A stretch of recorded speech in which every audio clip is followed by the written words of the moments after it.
Found in your room? Yeah, I believe so. And what would it be? A human head and hands. Oh my God. How is that not just chilling? Especially the delight.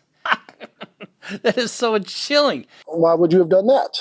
I've always wondered what murder felt like. That is just so fucking cold. I found something in my son's closet wrapped in a plastic bag. Okay, what was it?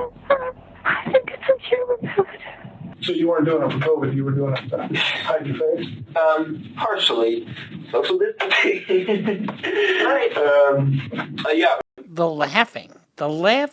And he beheaded somebody. And I was straddled on top of him like this. Okay. And he couldn't fight back. It was actually surprisingly easy. I was barely breaking a sweat. I thought I'm already going to jail for the 15 years probably. I have no idea. 15 years probably. Try the rest of your natural life. Too hot. Are you a hot-blooded or cold-blooded kind of guy? I am very cold-blooded. I prefer cold. He's very cold-blooded. Never a truer statement uttered by somebody. You have all the hopes and dreams for your child that you possibly could have. College, marriage, grandchildren. You know, you just think of a life gone. Just everything gone at this moment. Bruce Rivers, he's the criminal lawyer. Bruce Rivers, he's the criminal lawyer. Bruce Rivers, he's the criminal lawyer. And what he do? And it's gonna react to all the self-snitching. Hi, this is Bruce Rivers. Welcome to another fun-filled episode of Criminal Lawyer Reacts. Guess who I am? I'm Bruce Rivers, board-certified criminal defense lawyer. Means I try cases, don't win them all. Any lawyer that tells you, there's two types of lawyers that win every case. Liars and pussies. I'm neither. So I try cases, and that's why I'm board certified, because I've got a lot of experience. 26 years of experience to be exact. But I am absolutely nothing. Zero, zilch, without our content genius. So at least on here. He is behind the camera, behind everything, and he is my son. That's Michael Rivers, our content genius. So today, it's kind of blowing up on the internet thing, the Google machine. The parents discover teens' son's horrifying secrets. Let me tell you something about children and having teenagers. I always say this thing, but before I get to that, this is brought to you by, guess what? eForms.com. eForms.com is a very effective way to avoid super expensive lawyers like me. Because guess what? They have a repository of forms that you can use for anything, for a power of attorney, for a bill of sale, for a rental agreement, anything that you need, a document to protect you in court, or so that you stay out of court. eForms.com has protected my grandmother like you wouldn't believe. She sold her rocket scooter. This was a scooter that went about 70 miles an hour that we had to kind of get rid of because she was just getting ticket after ticket. She likes to drink on her scooter. Anyway, so the guy took it and she had a bill of sale and, it protected her in case he gets in an accident. And, it's what you do. Protect yourself. But you don't have to do so mindlessly, like to hire a lawyer. You just go to eForms.com. eForms.com, very effective way to avoid high-priced lawyers and protect yourself in and out of court. This is a video brought to you by Explore With Us. They do a fantastic job, so give them a little love. But the title of this is Parents Discover Teens' Son's Horrifying Secrets. Teenagers are so difficult because they're so hard to trust, right? And why is that? Not because they're liars or because of anything. It's just that they, don't have the insight or hindsight or foresight to see their consequences of what's going to happen tomorrow. For example, when you're a toddler, you have a toddler, and you know that they don't know shit, right? I mean, they're just innocent. Their brains are mush, and they're so fun. I think that's just like the best age because they look up at you, and you can't do any wrong, and they're just super trusting. But they don't know what's around the corner, but they're easier to control, right? I mean, you're easier to be around because we're going like this all the time with little kids. But with a teenager, it's different. They get their driver's license.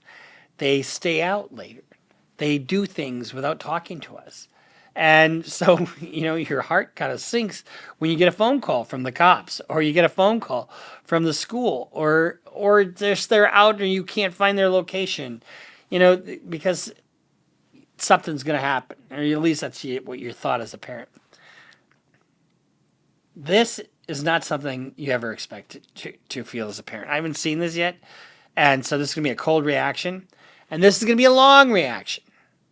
So, get your glass of wine, get your popcorn, and get your comfy blanket, and let's take this ride together, okay? It's right here. Yeah, because there's an arm. There's an arm, there's another arm, there's another one. Remember what I said about cops having a difficult job? We had a situation one time. My uncle had a dog that came out from a bog. My uncle had a dog that came out from like a boggy type area, and with an arm in his mouth, and he drops the arm right down, and it's like, holy shit. There's an arm, there's another arm, there's another one. Parents have some concerns of some stuff they may have found in your room? Yeah, I believe so. And what would it be? A human head and hands. Oh my God. How is that not just chilling? Especially the delight. Let's replay that again. Let's just replay that. Found in your room? Yeah, I believe so. And what would it be? A human head and hands.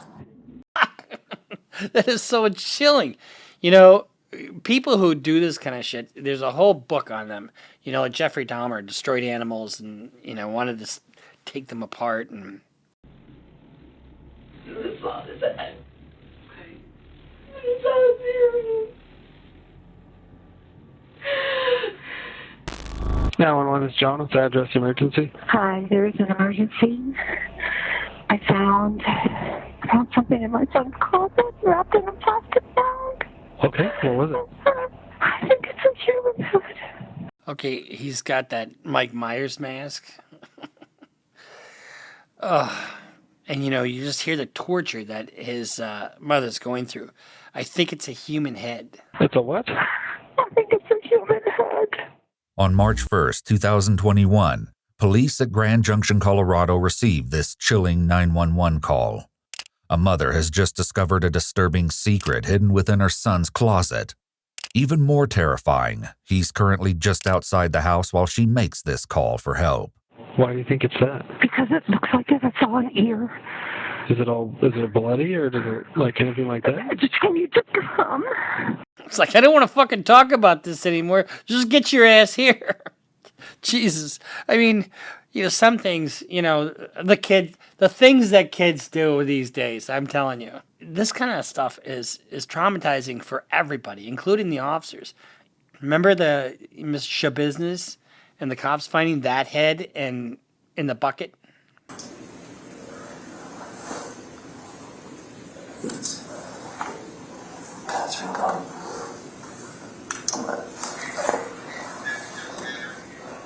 And then finding the stuff in her car. I mean, it's shocking, no matter who you are. Do I have to take a picture and send it to you? What's the address? Do I have to take a picture and send it to you? The dispatcher tries to get as much information as possible to make sense of this shocking call and give officers an idea of what they might be walking into. Is your son there now? He just pulled up. We wanted to make sure he was here before we called. How old is he? 19. He's had a little bit of a fascination with the morbid, but he was channeling it, I thought, into becoming a crime scene investigator, but not so much. But not so much. Equally distressing would have to be to call the cops on your son or daughter. I mean, who wants to snitch on their kids? But something like this happened, what are you going to do? Hide the head? Think he's going to be cooperative with us? I don't know. I don't think he'll be violent. Just came back from his friend's house. Does he have any weapons in his room, or do you guys have any in the house? I don't know. I think that he has a shotgun, but we can remove it immediately before he gets in his room. He's out by the car now, so. Okay, he has a fascination with the morbid, and he owns a shotgun. You know, we do have a duty as parents, as you've seen in that case where the two parents got convicted of manslaughter by giving, their son a gun. When you got this shit going on, you definitely, he shouldn't have a shotgun. Is the bag still in the closet? No, it's in my kitchen sink. And there's a secondary bag that I have not opened. It's currently covered with a towel. And there's a second bag? There's a second bag that I don't know what's in it. I didn't open it. I'm sorry. Did he took the second bag out of the closet? I took the second bag out of the closet and put it in the sink. Where's Brian now? I think he's still outside. And you're in the backyard now? I am, yes, because I don't want him to hear me. Despite the horrifying nature of this call, police could not have anticipated the twisted tale of violence they were about to embark on, nor did they have any idea just how shocking the motive behind the inexplicable horror would be. One day prior to responding to this harrowing incident, the emergency services had attended to a rather unusual call at 2 a.m. on Sunday, February. What I don't understand is, why would you be so careless in hiding the remains of somebody like that? Obviously you're fascinated by it, but why would you be so careless? February 28, 2021. 19-year-old Brian Cohey Jr. is having a bad night. As officers arrive at the Blue Heron boat ramp, they can scarcely believe their eyes. The majority of the following footage has never been seen before. It's been analyzed by a qualified team, including a licensed professional counselor, a licensed clinical psychologist, and a former detective, former licensed polygraph examiner, and former hostage negotiation commander and instructor. How do we call a tow for that? I don't know, because he'd have to get in the friggin' water. Yeah. I called Black's Towing. They want me to text them a photo of the car because they think they might be able to pull it out. Okay. So you're already in contact with them? Yeah, but I only have like 10% battery left on my phone, and now he wants me to text him a photo of the car, and I'm like, oh, good Lord. I can take one and text it to him for you if you'd like. Oh, that would be fantastic. Thank you. It's not every day that police officers see a car floating in the Colorado River. To try and make sense of what they're observing, the officers speak to Brian's mother. He is an inexperienced driver. Okay. Put his car here on the angle and got out and like... Inexperienced driver, that's pretty bad. That is pretty bad. Down for a moment, and when he went to get back in, he wasn't able, because of the angle, to pull it out. I don't know. He's right there. Okay, we'll talk to him real quick. Sounds good. Officers decide it's best to get the story straight from the horse's mouth, and 19-year-old Brian has no choice but to own up to his mistake. Little do these officers know, there's a sinister secret lurking in the background of this crazy story. This your son right here? Yep. Hey, partner, you want to come out and talk to me real quick? Sure. Appreciate it, man. I'm really cold. Is it okay if it's in here? Because that's fine. Because he is submerged. That's fine. I did not know that. No, please stay in the car. Yeah. All right. Nobody else in the car? Nope. No, okay. no, just us. I'm the father. That's the mother. And this is our son. He just called us 20 minutes ago and said, "Dad, I parked at the boat ramp and I messed up. I tried to get out of the car and slid down." Well, you're not hurt, right? You're okay? No, just a little cold is all. Just beside your pride a little bit. And probably $7,000. Okay. All right, man. Do you have your ID with you, driver's license by any chance? Thankfully. What were you doing down here, bud? Well, I felt like I needed to get out, and I figured, why not park here and just relax a little bit? Relax and think. Okay. Yeah, just I'm gonna relax down here. Maybe, I don't know, behead somebody, throw their arms over there and over there. Talk. I mean, look at his attitude. Honestly, if the murder just happened, and he's trying to, I don't know what the car's doing in there. We haven't heard that yet. But listen to how calm he is and just how jovial he is, as Michael said. I parked on the boat ramp, and I thought it would be easy to get out. But when I tried to... Where did you park exactly? Were you down the hill a little bit? Yeah, just a little bit. Okay. And then... When he got back in, go ahead. When I got back in, I tried to put it in drive, and it didn't go up. So then I tried putting it in low gear, shimmying it a bit. That didn't work. Were you facing down? No, I was facing up. You back down? Yeah. That's a really good idea. It's a predicament so ridiculous that the responding officers can't help but laugh. How we're going to handle this, man? It might stay. Do I get a tow going for a car in the river and see if anybody will take this? I'm gonna work on that. I don't know, man. So I'm kind of glad you were coming down here because I was like, it's not a crash. He just... So it really is kind of an inexplicable deal. I mean, why would he be doing that? So the cops don't seem to be suspecting anything nefarious, just a dumb shit teenager. It's like parked it out in the water. He parked it and basically couldn't get it up. It just lost traction, looks like, and then he actually went in it, down in the water. He's not hurt at all, so I'm like, how are you going to get this car out if possible? I don't know. The officers are convinced that this is a teenager's mishap. It will be some time before they begin to suspect that there's anything more to this story than what they've been told. We're going to get some options for you here, man. I'm not sure exactly if we're going to see if we can go through the list if anybody's got some ideas on getting this car out of here or not. I don't know. I don't see a whole lot of cars that have put themselves in that situation, so we're going to see what we can do. And, I'm actually the owner of the life jacket program on the boat ramp here. I do all the life jackets in Grand Junction, Colorado, so it's like, oh my God, this is not... It happens. It happens. Faced with embarrassment over the whole ordeal, Brian's mother talks with the officers. Yeah, we made him wait till he was almost 18 before he got his driver's license because we didn't want him having any accidents like they do when they're 16 and 17 and Gotcha. stupid things. But stupid, he doesn't have an age limit, I guess. Yeah. Not gonna lie, this is my first time too. Really? It's a new one for me. What's that? So I've never seen one of these The mood's about to shift, I would suspect. either, so it's a new one for me. On my website, backing up when people back up their boats, I see accidents when a truck goes accidentally in the water. Next thing you know, the boat and the truck's in the water. I lost him. Just let me know if he does. That way, if not, we can try and get hold of a tow truck and go from there.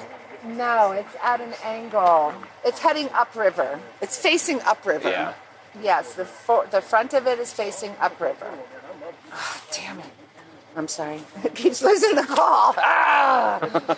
And he's like, I don't want to get wet. I don't have the proper clothing to water and get wet. Yeah. Hey, Robert. Well, you know, I was just talking to the patrolman, and they're suggesting that we just adjust this in daylight hours. That's why they make the big bucks. They're smart. Nobody wants to get in the water. I hear ya. At long last, the officers make contact with the towing company willing to come out to the river in the middle of the night and risk the frigid waters. With help on the way, they finish things up with the Cohees. If you guys want to stay warm, you're more than welcome to jump in that car and stay where it's warm. Does he need to stay here? Or I'm sorry? is he free to go? I'm sure he'd like to go home and get warm. I'm sure he'd like to get some pants on. Yeah, right? Yeah, it's not a crash. It's okay. simple It's mistake. just a stupid act. So, Okay.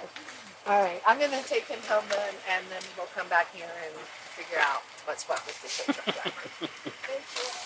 Terry and Brian Sr. take Brian home, but they soon return without their son to the boat ramp. Nearly an hour later, the tow company is making progress. But as the car nears the shore, the officers make a disconcerting discovery. hey, quick question for you. Sure. So the back bumper, I don't know, you can probably see it from here. It's a lot of red on the back of that, dripping down it all a little bit. That's underneath the license plate. A lot of red dripping down out of that. Ugh. Imagine being the parents and having this discovery. Plate, little area right there. Okay. Okay. A lot of red, which means looks like blood. Blood? Yeah. I don't know if did your son hurt himself on his way out at all? He might have, he just didn't know it. I don't know. That's why I'm asking. It's a good question. He's at home. Is he make sure he's not got a cut or Just said he's going to bed. something out on him somewhere that he's not aware of? Maybe because his adrenaline was a little high. Maybe just have him do like a self check, make sure he's okay. Hello? Brian, are you okay? They see blood on the back bumper of the vehicle. Really? Yeah, did you get hurt? Really? Wow, I wonder where that came from. You know, there's a severed head in the basement, too. Fuck. No. Are you sure you don't have any injuries? No, I'm fine. There's blood on it? We're not sure. We're not sure. It's a red, something red. Blood-like substance. Plate. Similar blood stain. Oh, no. All right, but you're not injured. You don't have any cuts? No, I don't know what would cause blood or whatever it is on the bumper. So maybe like a beginning serial killer might have caused some blood on. This is a situation where, you have all the hopes and dreams for your child that you possibly could have. College, marriage, grandchildren, you just think of a life. Gone. Just everything fucking gone at this moment. But you're not injured. No, I'm not injured. Officers may have some concerns about the mysterious red substance on the bumper, but they released the car into the Cohees' custody. However, on March 1st, the next day, the police once again find themselves at the Blue Heron boat ramp. A homeless man by the name of Warren Barnes has been reported missing. Officers speak to the woman who called in the report. How do you know Warren? I own Monique's Bridal downtown, and I give him a chair to sit and read his books. When was the last time you saw him? Saturday, 5 o'clock. I said, I'll see you tomorrow, Warren, and he was like, okay, meaning he planned on coming down on Sunday, and then he did not show up. So I'm thinking if they saw him Saturday, maybe it happened more up there because it's weird. He would never come down here. He would never come all the way down here. He doesn't have a camp down here or anything? No. He worked for People Ready. And someone found the wallet and called People Ready this morning. And they said that everything looked like it was in there because he doesn't have much. And I just gave him $20 for beer. So I know that he had maybe a couple bucks. So they found his wallet just down here at the boat ramp? Monique Lanati has forged a special friendship with Warren over the years. So what raised concern with you today to report him missing? Because the place People Ready called to see if I had seen him because he didn't show up for work, and he's never once not shown up for work in the 4 years he's been working for them. So I said no, and that I hadn't seen him since Saturday. He was camping down here? No, she's never seen or heard of him being down here. That's why I'm freaked out, because there's no way he walked all the way down here and his wallet just So, in how many years? So little tidbits like that often weave together a story in a murder case. Look how this investigation starts. I don't know that these cops even know that this 18-year-old was there the night before, but now they're piecing things together. Now that you've got red blood-like substance on the back of the vehicle, now you've got somebody that's missing. 4 years. Yeah, that's as long as I've known him.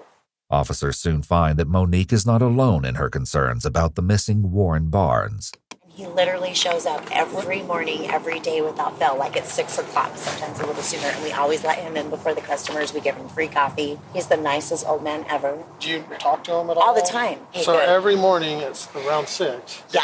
Without fail? Without fail. And he's the nicest guy ever. Rough looking, but he is the nicest guy.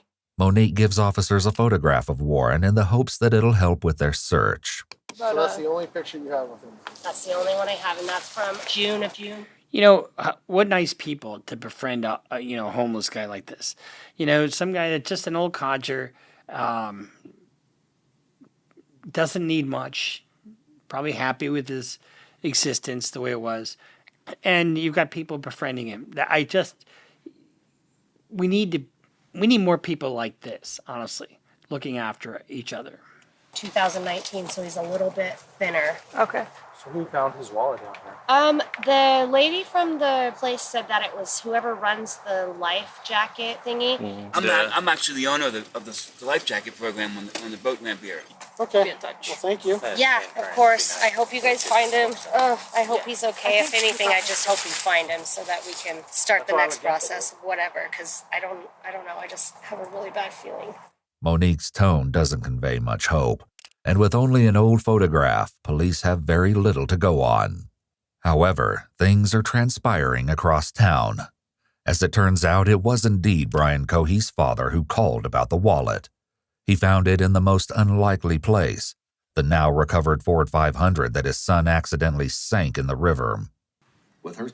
So there's absolutely no good reason for him to have that wallet, right? So this is not a professional killer. This is just somebody who did something out of morbid curiosity, and it's just depraved. It's no other way to describe it. With her suspicions raised, Brian's mother goes into his bedroom to investigate.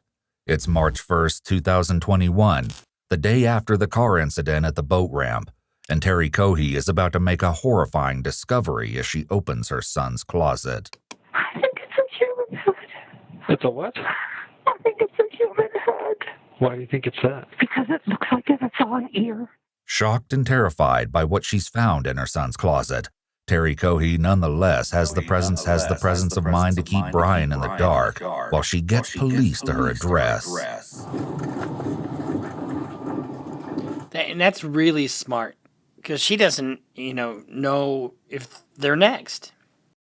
Deputies from the Mesa County Sheriff's Office arrive at Brian's address, wisely leaving their sirens off as they approach. This could have frightened the young suspect, and it's important to keep him calm for the initial interaction. What's going on, man? The deputy makes contact with Brian using a friendly, disarming greeting, which goes further to establish an atmosphere of calm. Of course, at the same time, the deputy is certainly scanning the area for any potential threats, as well as making sure that Brian has his hands where he can see them. How much? Cooperate. I am going to cooperate. Okay, so parents have some concerns of some stuff they may have found in your room? Yeah, I believe so. And what would it be? A human head and hands. Do you have anything on you? God, isn't that just fucking cold? His voice changed, his demeanor changed, and he said it with almost some evil delight. So you have to hand it to him. He takes responsibility for it right away. Probably in a gleeful way. But he just, it's odd that he would just cough it up right away without any hint of really any humanity, without any emotion, except for delight. And that's all I can call that, is just delight. Gonna cut, poke, hurts, stick me anything without reaching for nothing? Don't reach for nothing. My phone and my wallet, that's okay. it. Well, I'm gonna have you face that way, put your hands on top of your head for me real quick. I just wanna make sure you interlace your fingers for me real quick, all right?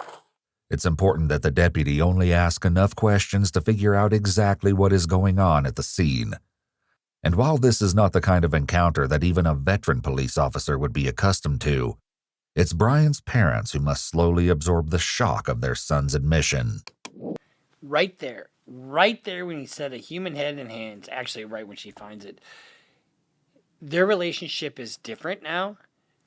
Their hopes and dreams for their child, gone. Simply fucking gone.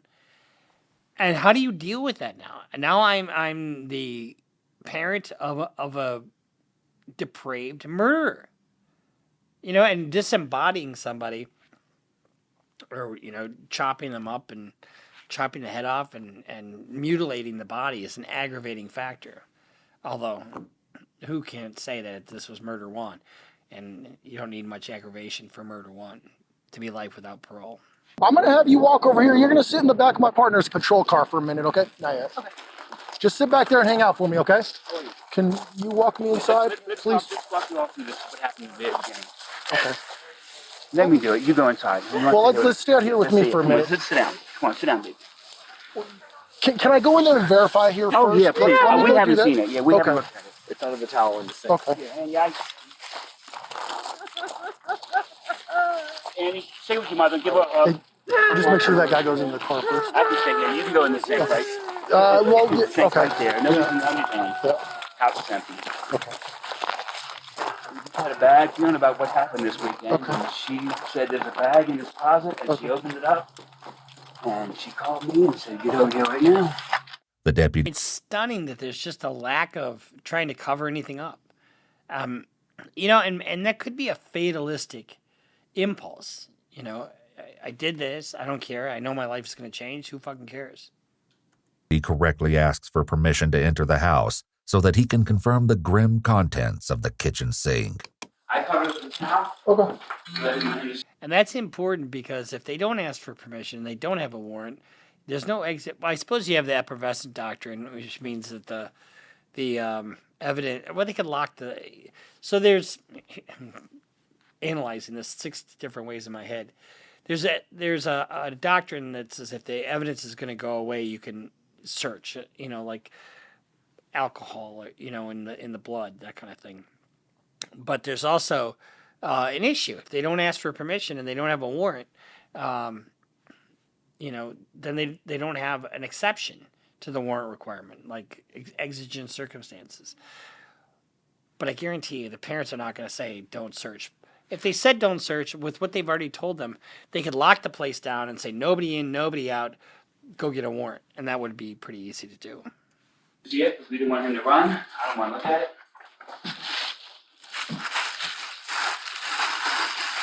I sort of hate that they blur these things out. Yep. Just sit back there and hang out for me, okay? How are you? I'm good, sir. How are you? You said your name's Brian? Yeah. I'm not feeling too well. You're not feeling too well? All right. No, these past few days I've been very, very anxious. That's understandable. So what we're going to have you do here is I'm just going to have you sit in the back here, okay? I'm going to turn on the air for you in a second.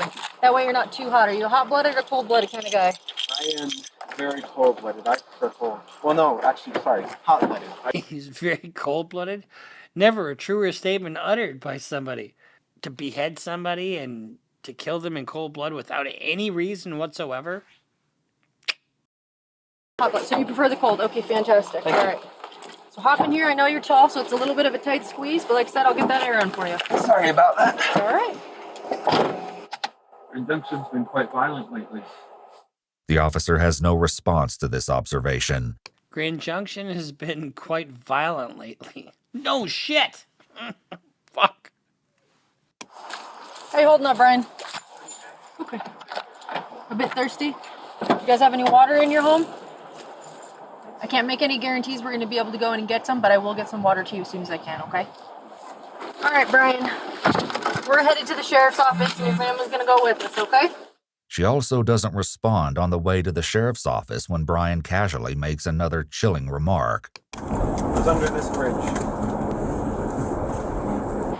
Okay, Brian. He's not under Miranda. Miranda is invoked when somebody's in custody and there's interrogation. So if he's voluntarily uttering things, those are spontaneous utterances. He's initiating. There's no need for Miranda there. That's you have the right to remain silent. Anything you say can be used against you. You have the right to a lawyer, to be present during any questioning. Do you understand these rights? That kind of thing. So that's smart of her not to initiate any interrogation. Brian. Thank you. No problem, sir. So walk with me. We're going to walk right this way, okay? You're fine with me not being in cuffs. I'm fine with you not being in cuffs. Okay, thank you. All right, Brian. Open this door for me, please. Just walk forward for me, Brian. Oh, I should have a mask. You're okay. Don't worry about it, okay? Well, at least he's concerned about his own health. I'm walking. Keep going. Take another left. Hard left. Right here. Right here. Sorry. All right. So have a seat, and we'll be with you in a moment, okay? Thanks, Brian. With Brian situated in the interrogation room, investigators speak with his parents to find out what happened that harrowing morning. And right here.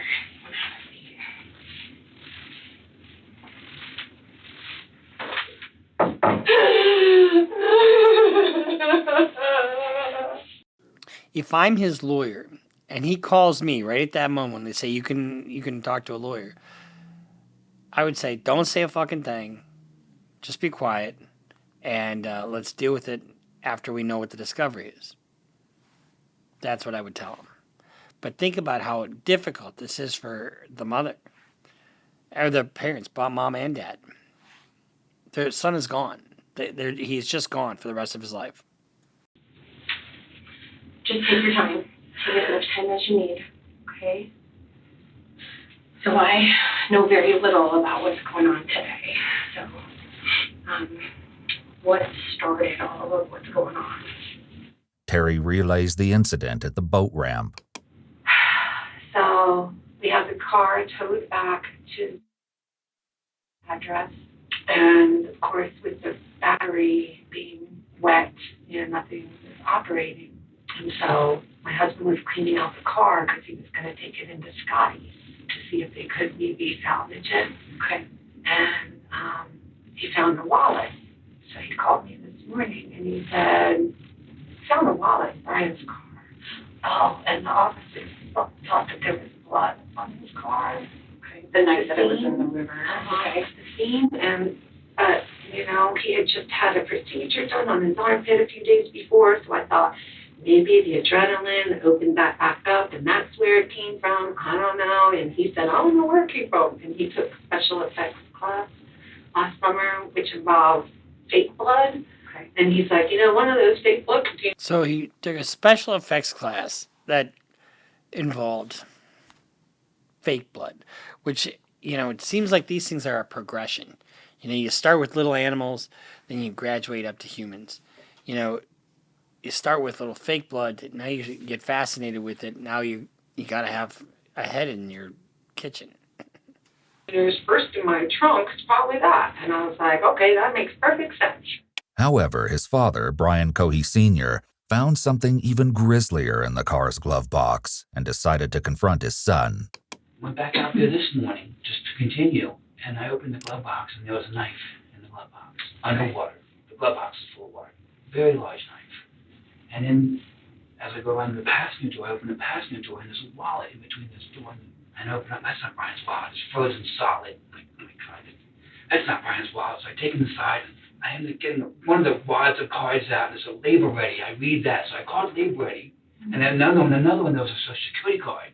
I was like, hey, this is a weird call, but I've got a wallet here with so-and-so's name, and I'm hoping he works for you all, or you subbed him out or whatever. Mm-hmm. Oh, yeah, my one, we've been missing him. Yes, he didn't show up today. I'm like, oh, my God, now we've got a missing person. Okay, well, I found his wallet at Blue Hen Boat Ramp. So here's my name. Here's all my information. If you get a hold of him, tell him I've got his wallet here at my house. Okay, so I left that like that. Called Brian. Brian, what's going on? Why is there a wallet in the car? Oh, I found it down at the boat ramp when I was down there walking around. It's just, both parents just seem like such nice people. And, probably thinking that the guy was homeless. The guy's got nobody that would report it.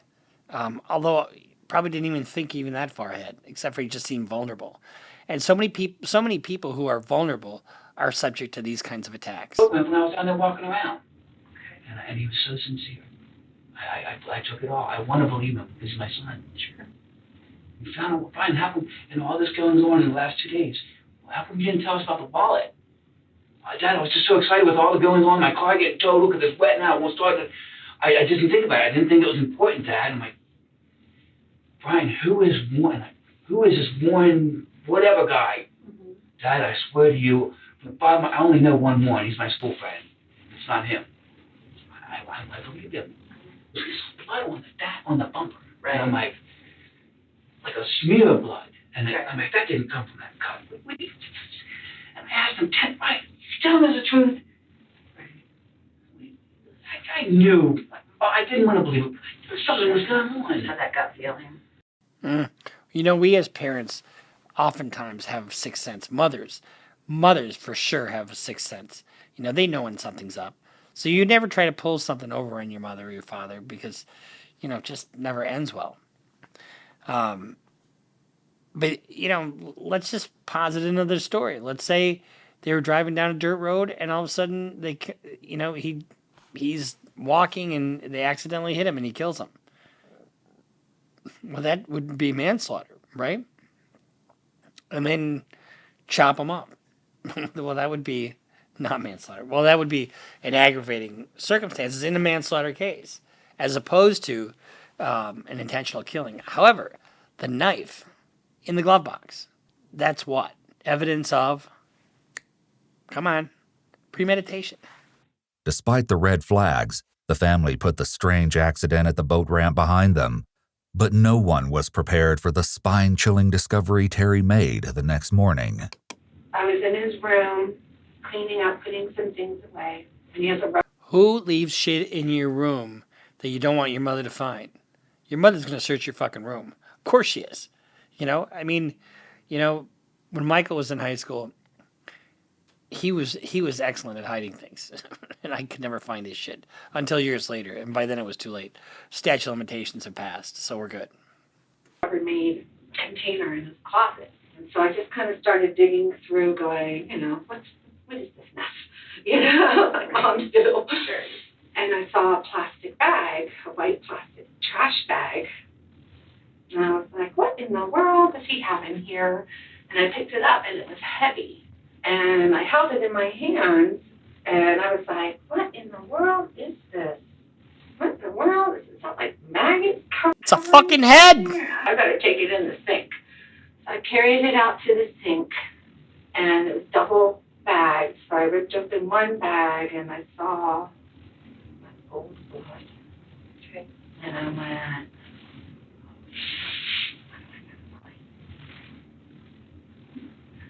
I ripped open the second bag, and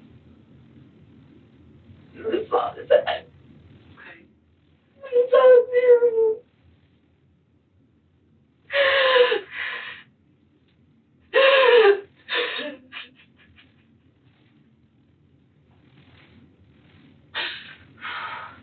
So I didn't open the second bag.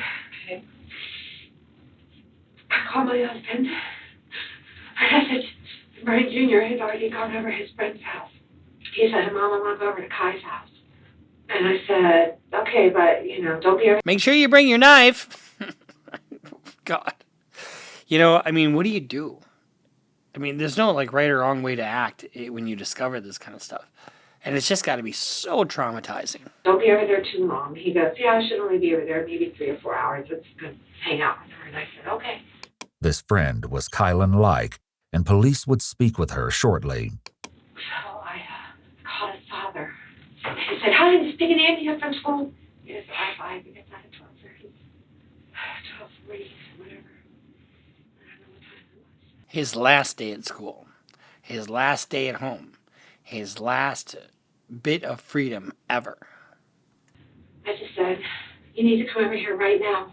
And he said, okay, well, I got Andy with me. And I said, you need to come over here right now. And he said, okay, I'll be there in a few minutes. And you hung up. Kylan Like's mother, Heather Gale, recalled what she saw after Brian ended the call.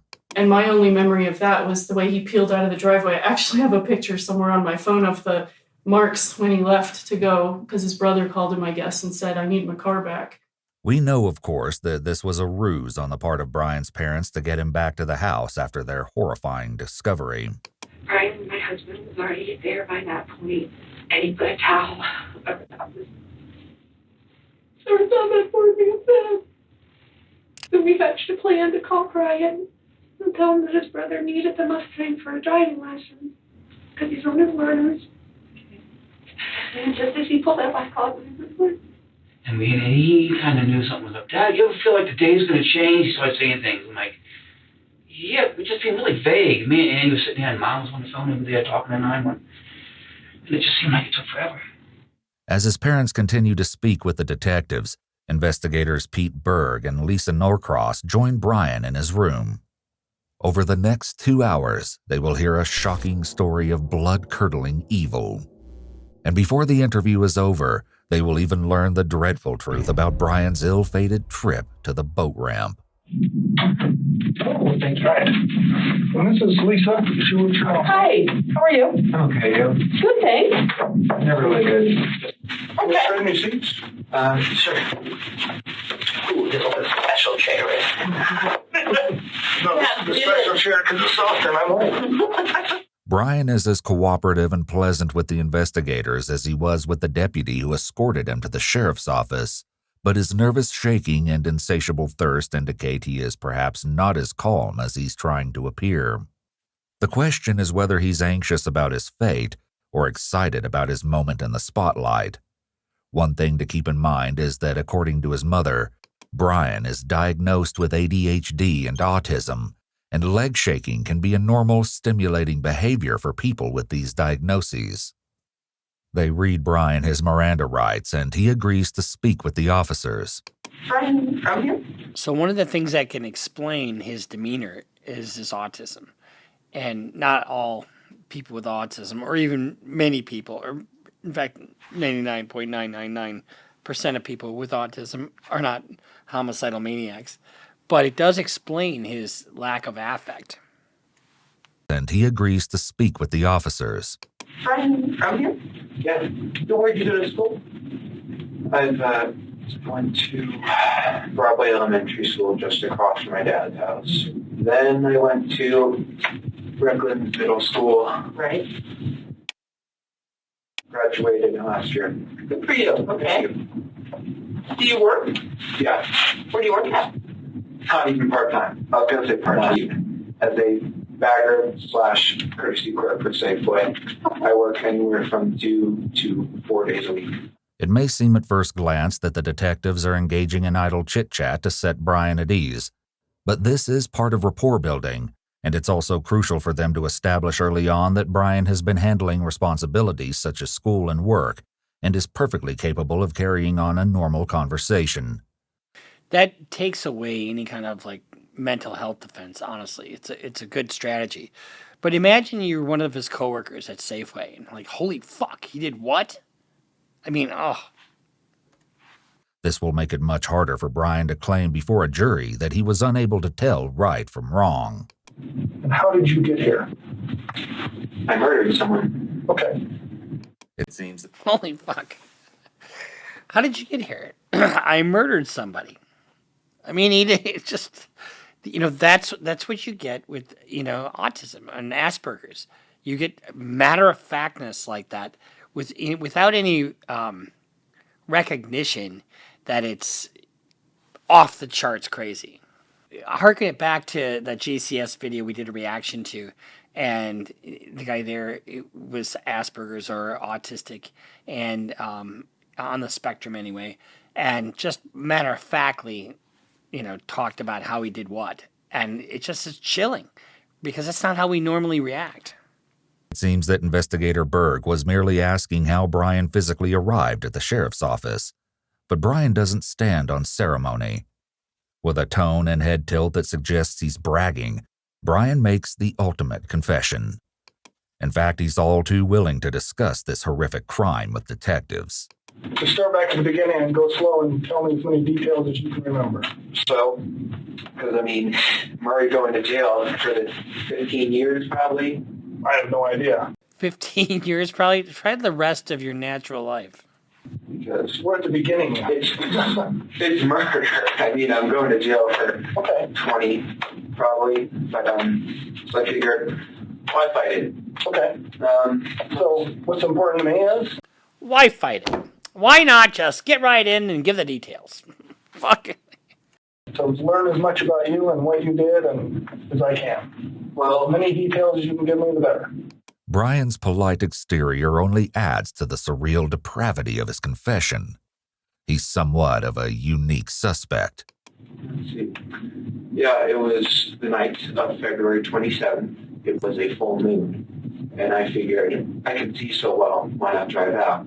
I am in a bad state of mind at that time. I have major depressive disorder, so I am not thinking, shall say, positively. Okay. And I'm cruising around for an hour and a half. So I fill up on gas halfway through, and I'm eventually driving underneath the bridge near the sheriff's office. I'm bad with words. I'm just... By the way, I'm a habitual late shaker. I have a question. Mm-hmm. You send people who have committed crimes like me. Do we stay in this county jail or are we moved? It all depends on what the judge says. Brian maintains his spirit of cooperation, but he's clearly concerned about what happens after this interview is over. It's interesting to note how he compares himself to others with the phrase, people who have committed crimes like me, almost as if he has joined an exclusive club. So we were at the bridge? Yes, I was at the bridge. I was cruising. There was a road underneath, right? Under the overpass. And I was driving along, and I see a shape here on the railway track. So I'm like, oh, interesting. So I go up, and as I'm looking, I see a large thing wrapped in a canvas. Okay. And I'm like, that's a homeless person. So I grab my knife, I put on 3 layers of gloves, because plastic gloves can betray their users because they're so thin, the final gloves, by printing your fingerprints through. So I put on 2, 3 on one hand. So he's really thinking this through.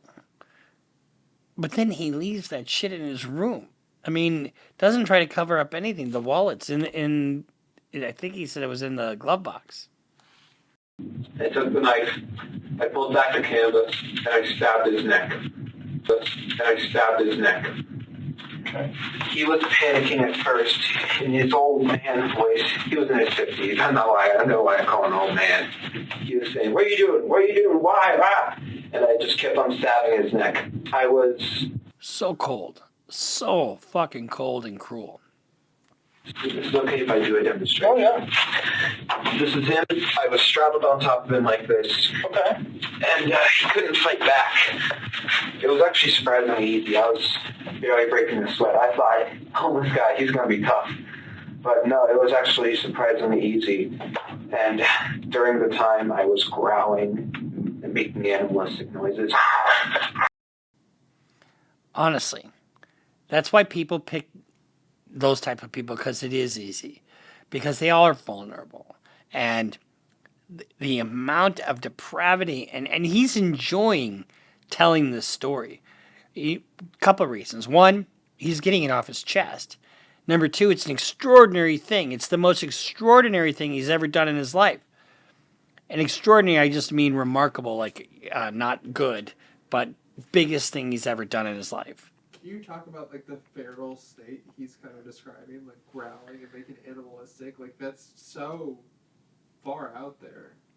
And what he's describing is just kind of this animalistic, ridiculous nature. You know, like he's almost an animal. You know, like he's not really a human almost. At this point, there can be no doubt that Brian is excited to tell the investigators all about his horrific deed. Not only is he pleased to be holding court, he's actually reliving the murder and relishing the memory, demonstrated by a smile.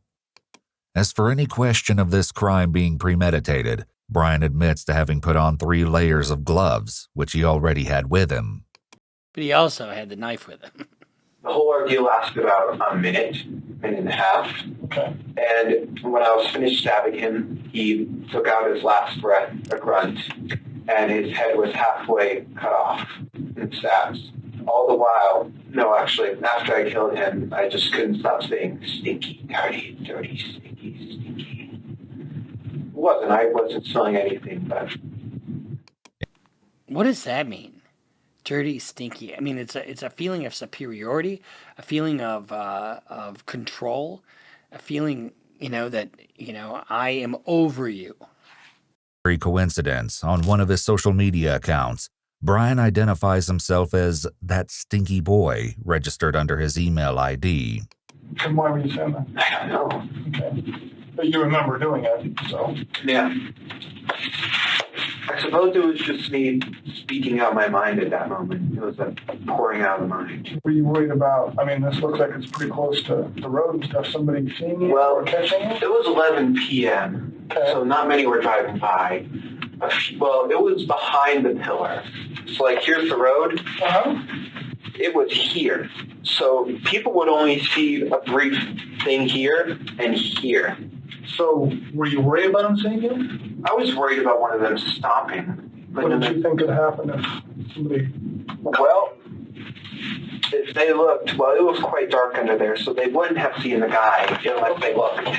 They would have seen me holding a bloody 12-inch knife, wearing gloves, and wearing a mask to conceal my identity, a face mask. Okay.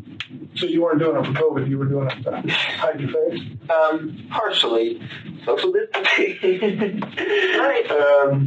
Yeah. The laughing. And he beheaded somebody. Stopped, and I'm just like, proves the bystander effect. His laughter and offhand comments speak to his mindset, which is that nothing is wrong. Brian mentions the bystander effect here, which is the idea that the more people there are watching a crime, the less likely that anyone will stand up and do anything about it. There are a few different reasons behind this, but we know that it often occurs because people may be afraid that they'll be judged by the rest of the crowd if they step in first to do something. Ultimately, people are social creatures, and the vast majority of people chose to do whatever the rest of the crowd does. It's a rare person that steps forward alone.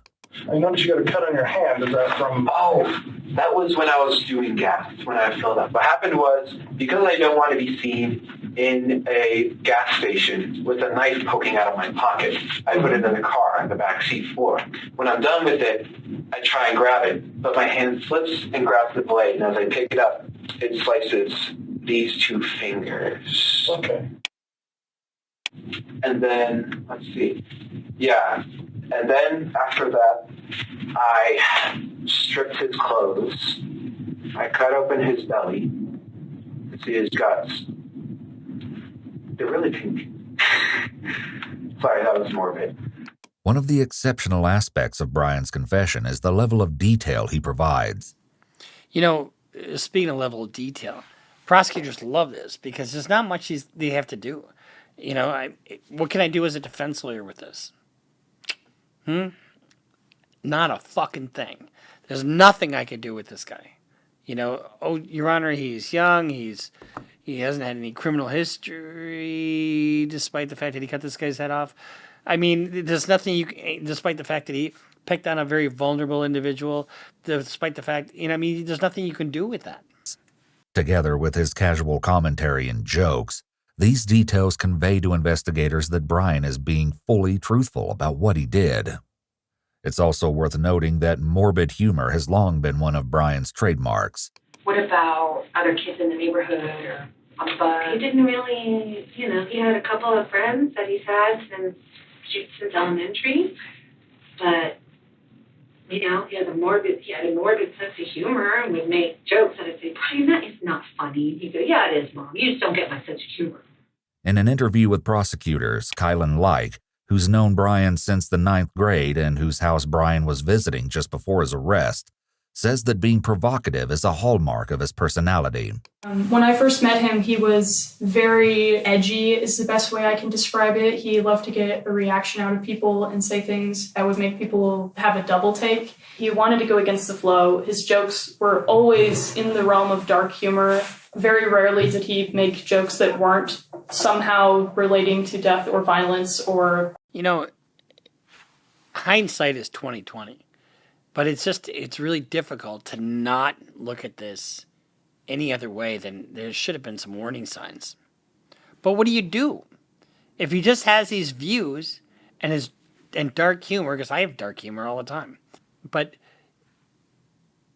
when it's this dark, you pass it off, and all of a sudden you find out really what he was doing. Destruction or breaking the law or just basically just humor that is considered dark humor. And I know a couple of people personally who just hated him because that's kind of how he is. You either think it's hilarious or you hate it. And that's the people who think it was hilarious was a small percentage of people that unfortunately and embarrassingly included myself. And my very best friend of high school, Emily, was someone who hated him. And, she's a bigger girl, and he would call her fat and call her pig and call anybody who looked like that things along the same line. Like, just spiteful, I guess. Just trying to, like I said, get a rise out of people.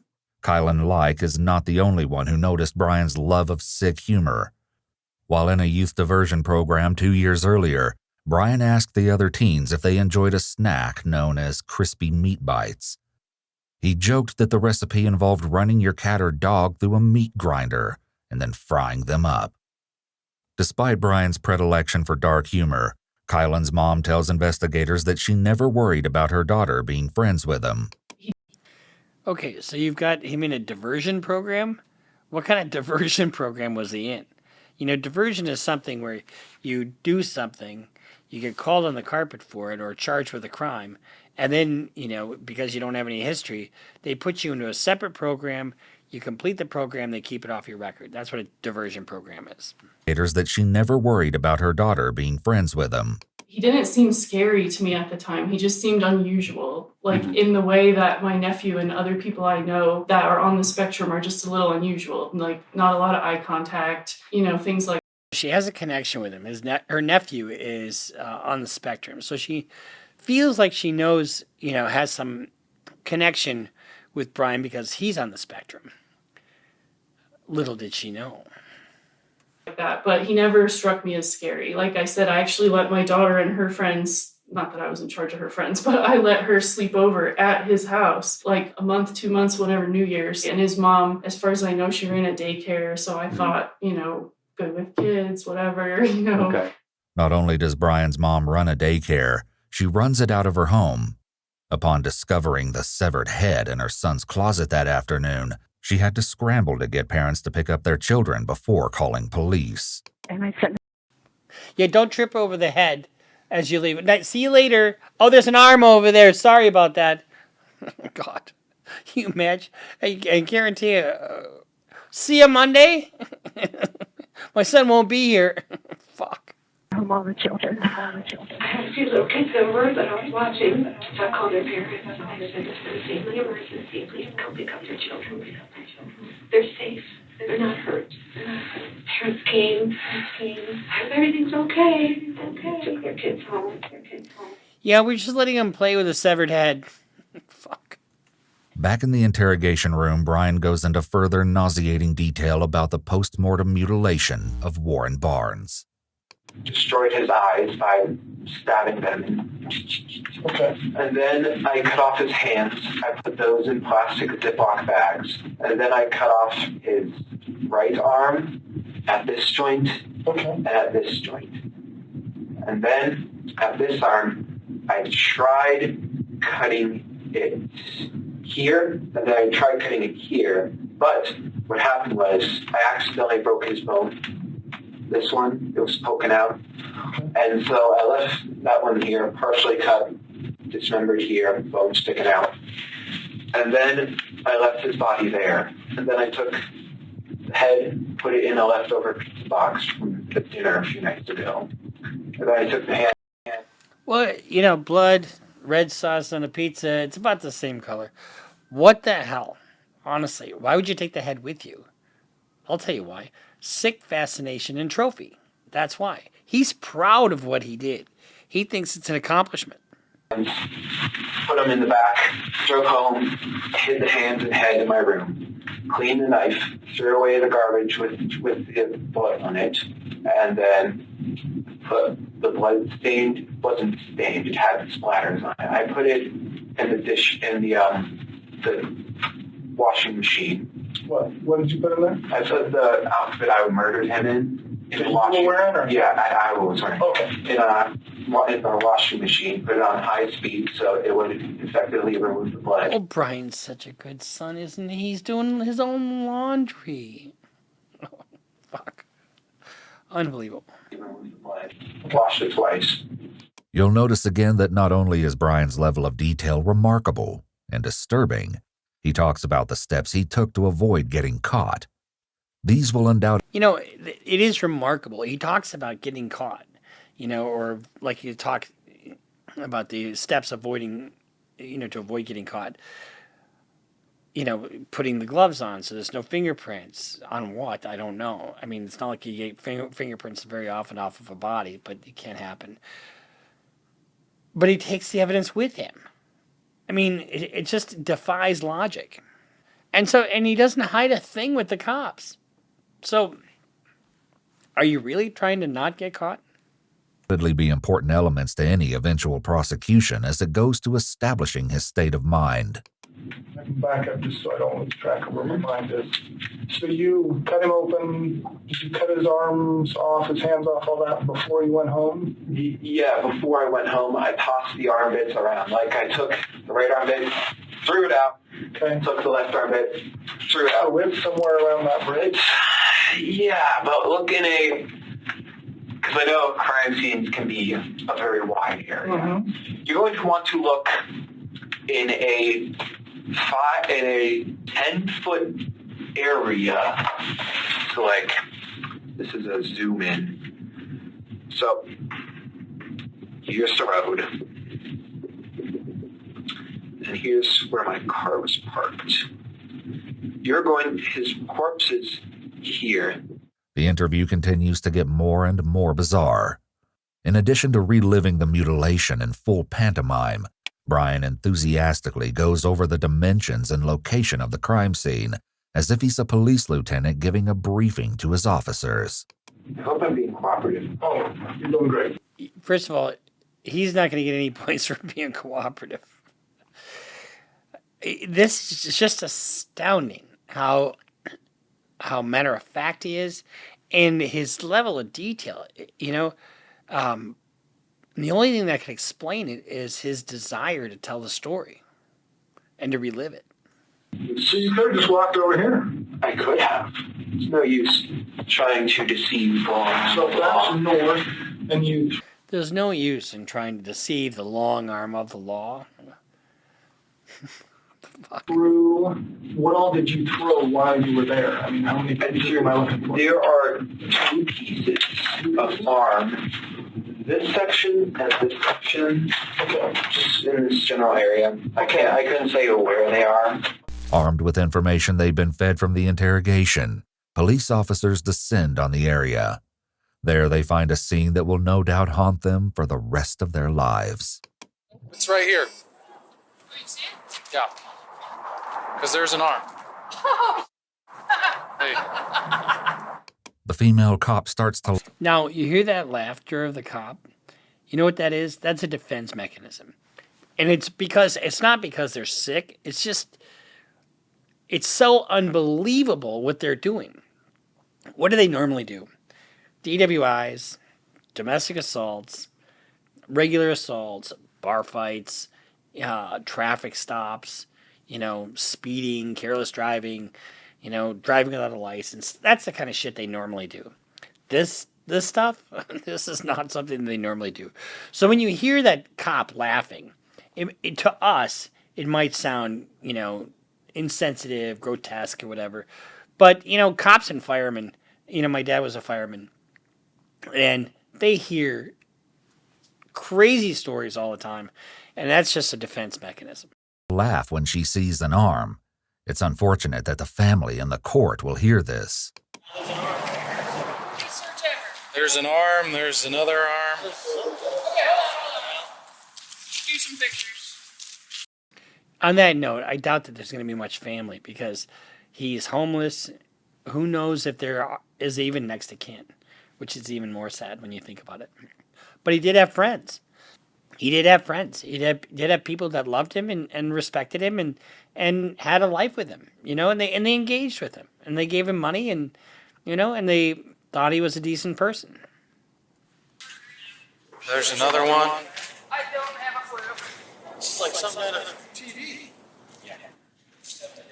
Discussion with the deputy chief about how these kids don't have any. Right, here's a leg. That could be the upper arm or a leg. Well, there's 3. There, and there. Pieces down there. I mean, if we can get the lab out here, that would be the best thing. Yeah, so I was just going to say that, these cops should just be there to secure the scene, and so you get the crime scene, the criminologist there to take photos of everything and to document where everything is. And then they take those, the medical examiner's office, they have investigators too, and they take that stuff into their custody. Get forensics out here. Holy hell. As police officers less than half a mile away take measure of the bleak crime scene under the bridge, Detective Norcross probes more deeply into the whereabouts of the rest of Warren Barnes' remains. You took, was it the head and the hands? And when did you put them in? Well, there's a 3 rule for bodies. I like to call it the 3 rule. Okay, tell me about that. 3 days, the body starts to stink. No, 3 hours, rigor mortis sets in. The body stiffens. 3 days, the body starts to stink because of decomposition. 3 weeks, the body is starting to seriously decompose. Right. 3 months, the body is unrecognizable. 3 years, it turns into a skeleton. And may I ask how you know that? I've always had a fascination with forensics and with anatomy and physiology. That's something I made up. So that's something I don't want to sound like I'm inventing something. That's why I coined the 3 rule. You kind of remember it that way. Yeah. That's your way of remembering Is it accurate? Well, somewhat. So, This segment is fascinating for a number of reasons, not the least of which is the remarkable display of skill on the part of Detective Norcross, who makes Brian feel as though she's mesmerized by his account of the 3 rule. She gives him a moment of validation at the end, and Brian's satisfaction is obvious. His ego is stroked and he feels that he's earned the approval of the detectives. Yeah, so what did you have the head and the hands at your house? The head, I put, because it was starting to stink, I was planning on throwing the head and hands away. On the trash bag, not in the kitchen trash, but they were both in trash bags. The head was in a trash bag, I tied up the trash bag. Hands, I put in a trash bag as well. They were in Ziploc bags. And I was planning, do they sell empty paint buckets? I was planning to buy an empty paint bucket, put the head in it, seal it. And Do they sell empty paint buckets so you can put a head in? The reason he's saying that is because he's like, would my plan have worked? That's what he's trying to,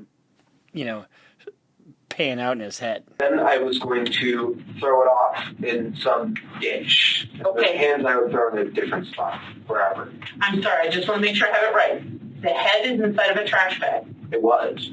Well, where is it now? In the kitchen sink. My parents searched through my room and they found the head and hands. Okay, and so are the head and the hands in the kitchen sink now? Last time I checked. Okay, so they're in the kitchen sink now because your parents put them there. But they were in my closet. As of now, investigators have only found a head, hands, and several pieces of arm. That leaves the mystery of where the rest of Warren Barnes is. What exact kind of trash bag? White.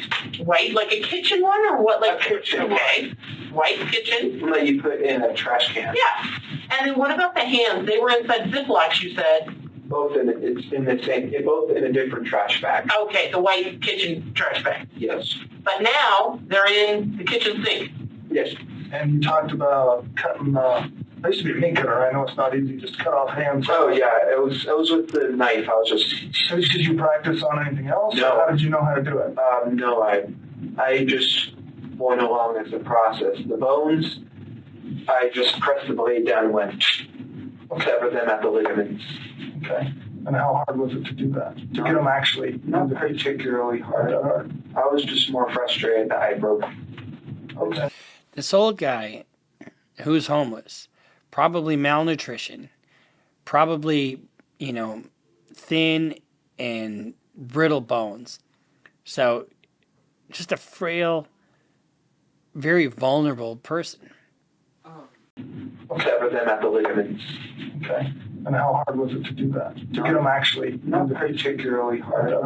I was just more frustrated that I broke this bone. So if you hadn't got frustrated, what was your... I mean, it sounds like what you did, we know. Did you have a different plan? Why were you The original, because I always wanted to know what it felt like to cut up someone. Okay. So just... So why did you stop? Where did you stop? Because the arms were just... That's it. And that's all I wanted to know was like cutting off a limb. And I'm just like, okay. Again, the mind reels when confronted with the nonchalant attitude Brian has toward discussing the murder and dismemberment of a... When you think about how sad this is, he consumed this body. And when I say consumed, he destroyed this body, but consumed it in a way that, for his own sick pleasure to see what it felt like. That just... And that's what these things are usually about. It's to feed a desire. You look at Jeffrey Dahmer said he should never be out of prison because he just never would get over this fascination that he had with killing people and then having sex with dead bodies, Human being. And you said you studied criminology and forensics and all that? I not college study or school study. It's like a passing interest. I understand. But what were you worried about, like leaving evidence behind or being caught? Totally. Tell me about that. Oh, totally. Totally worried. God, and here I am. Fuck, did I screw this up? Jesus. I mean, come on, man. If you have that fascination, is it a fine line between, somebody who's in the forensic business with that fascination towards, usually their fascination isn't with the body itself. I mean, it is with the science, but it's also it's solving a crime, you know. And this fascination is just, you know, I want to see what it feels like to kill somebody and rip their arm off and their head. Well, I was figuring the police don't, this is not to be taken offense, but police, they don't seem to care as much about high-risk individuals, homeless people, prostitutes, etc. Hence the vulnerability.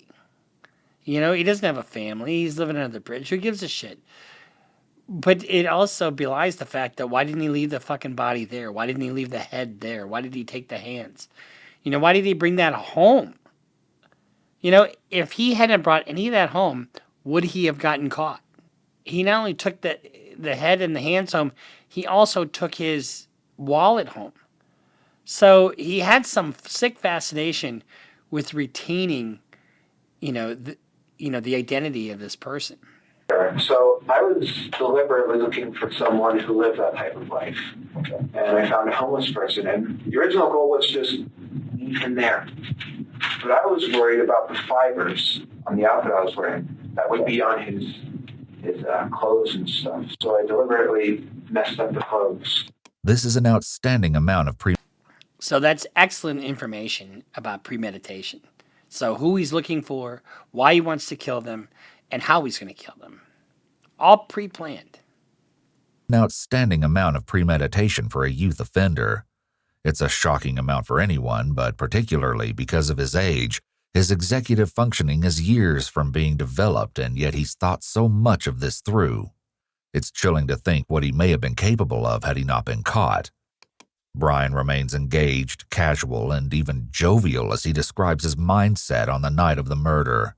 His detailed concerns about getting caught will make it very difficult for his lawyers to mount an effective insanity defense.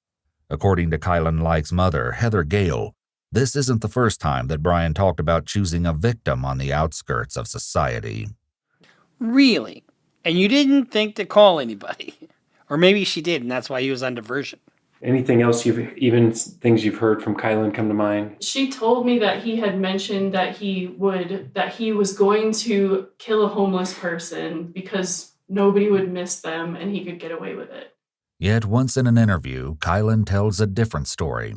He never talked to me about wanting to kill a homeless person specifically, but he definitely talked to me a lot about, like, killing. And I was actually surprised because I figured that if he was going to do something like this, that it would be on a larger scale. Like, I thought he would... Oh, he didn't do a big enough job for you. What the hell? So he's talked to you about killing people. He's got a morbid sense of humor. And a lot of people really fucking hate him for a very good reason. I think he's going to kill me. I thought he would, I don't want to sound vulgar, but I figured if he was going to snap, it would be like shooting up a store or something similar like that. And he had mentioned like not liking his neighbors, so I thought maybe something would happen there. And did you think to warn anybody? Fucking A.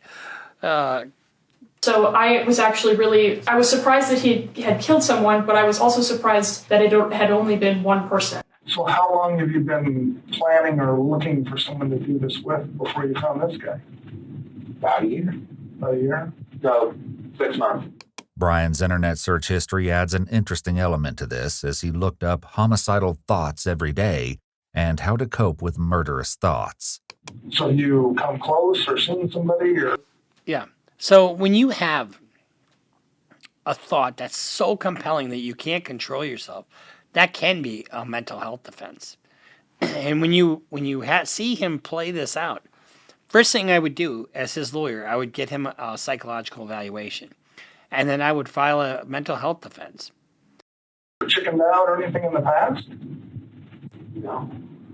I mean, I was looking for a deliberately secluded place like that one. I wouldn't just go up in Clifton and find someone walking down the street and stab them. No, that's too public. Everyone sees that. Well, have you looked like at the homeless places or anything in the past? I have, yes. I would go on night drives often, maybe once every 2 weeks. Now just peruse the streets. So before this guy, how close had you come in the past? Not at all. Not at all? You just drive around? And... Yeah, look, just try and find Is anybody interesting? And... in your mind thought of a plan? Well, occasionally when you see girls walking down the street, I take a glance at them because it really is like Ed Kemper, where half of me says, well, I'm quite inept with women. I'm being honest, I'm no Casanova. No shit. No shit. You're not good with the ladies? Well, then might as well go kill a homeless person. What the fuck? Oh, but somehow Kai decided to befriend him, and they think, oh, I'm not good with the ladies. But half of me says, I want to take that girl home and make her feel nice. And the other half of me, it's just like what Ed said, is I want to see what her head looks like on a stick. Well, that would kind of get in the way of dating, don't you think? You know, when you have serial killers like Ted Bundy and Ed, something goes wrong in the brain. I mean, normal people don't want to see that ugliness. I mean, it is ugly. Or see the suffering beforehand. But some people actually get off on that stuff. Brian is describing a mindset that's detestable, yet he delivers it with a smile and a laugh. His obvious excitement in describing both his mindset and the murder raises questions about his psychological history. As well, another internet search Brian made reveals that he may have considered other sickening plans as well, as he searched for how do people react to a home invasion. However grisly Brian's sense of humor might seem, it's again worth noting that it's a trait his friends are familiar with. One of Brian's friends, Patrick Rahor, spoke with police. Our whole friend group was really weird. We were all of those. We're just a group of people didn't really fit anywhere else and ended up finding each other at different points throughout school. We were just all kind of weird together. And so the off-filler stuff and anything that seemed weird, I just kind of took for Brian being Brian and just kind of tried to accept it. However, how often does that happen?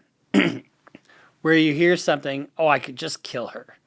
We blow that kind of stuff off all the time. Then we hear about in the news, somebody does something, but they said something, years ago. You can't fault people for who don't see the red flags because it seems so outlandish, like something like this would happen. However, even his friend must admit that Brian was different. Our friend group would joke about if there was one of us that would be a killer, it would be him, but it was meant as a joke and only as a joke. I don't think any of us actually thought that something like that would or could happen. If his friends thought this, was there a chance that his parents did too? Tell me about Brian. Does he have any kind of mental issues or disabilities? We were told he had ADHD. Okay, so we put him on ADHD medicine. He didn't get it during the summer or weekends only when he was in middle school. He started exhibiting antisocial behavior, just saying things to get kids riled up and thinking it was funny. And then when he switched to Fruita High School, he did okay in 9th grade, 10th grade. He got in a lot of trouble, a lot of behavior issues. 11th grade, we had a big meeting and they said, the kids don't feel safe. So we put him in our farm. The kids don't feel safe. And then, we had this meeting at school and the kids didn't feel safe around him.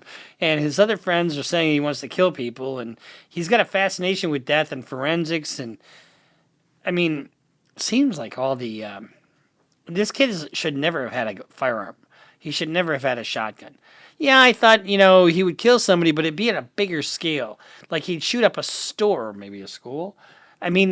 Tell me how this kid is even allowed to have a weapon. We took him and did some testing for ADHD and whatnot through Division of Rehab. And the doctor had said, yes, he's ADHD. Yes, he's autistic. Yes, he's this. Oh, and there's some indications that he should get further testing because of potential psychosis. And I asked about referrals and calls, and nobody in town would see him. Okay, well, he seems to be doing good. He graduated high school. He works at Safeway, and he's been working there for a year in August. And he's there part-time. And you said he's not taking his medication, or is he on medications now? He's on ADHD medicine. Okay. That he takes before work on his part-time job. And he takes sertraline, which is an anti-anxiety, antidepressant. Okay. So he's been diagnosed. And So, from a mental health standpoint, he's got a lot of shit going on. But it doesn't sound like something that's so compelling that he has a mental health defense. to the best of your knowledge, is he actually taking them? Like, do you watch him take them? I don't or? watch him take them, but I have the alarm set, and every night at 10 p.m. I say, Brian, take your medicine. And he says, I know, I am.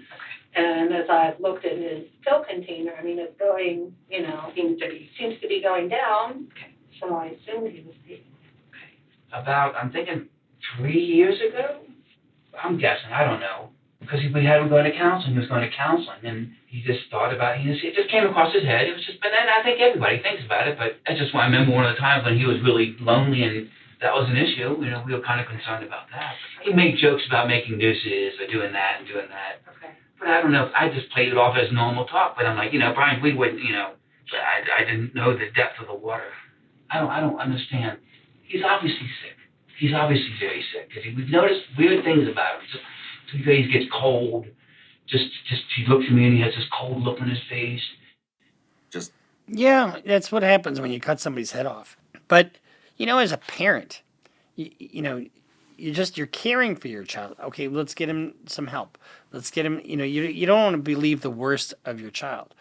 And parents, honestly, are ill-equipped to deal with shit like this. They just are. Just like he's been so far, Brian makes no qualms about admitting his battles with mental health. You say you have a major depressive disorder? I'm just curious what those are. Well, actually, I have several. I have high-functioning Asperger's. I have ADHD and major depressive disorder. Okay. Major depressive, do you want to know what that last one is? Yeah, I know what they are. I was curious, what the exact diagnosis was and who diagnosed them. They tested me for autism for a formal diagnosis, like Asperger's, which is high-functioning autism. Yep. And they also said I was schizo something. That doesn't mean misremember it.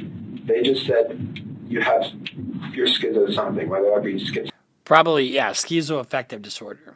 schizophrenia, schizoaffective, schizotypal, or schizoid disorder. They said I had something that was schizo. The detectives are once again trying to delve into Brian's psychology, attempting to prove that he knew right from wrong at the time of the murder. His search history adds another layer to his story as he looked up extreme paranoia, schizoid and paranoid personality disorder, and avoidant personality.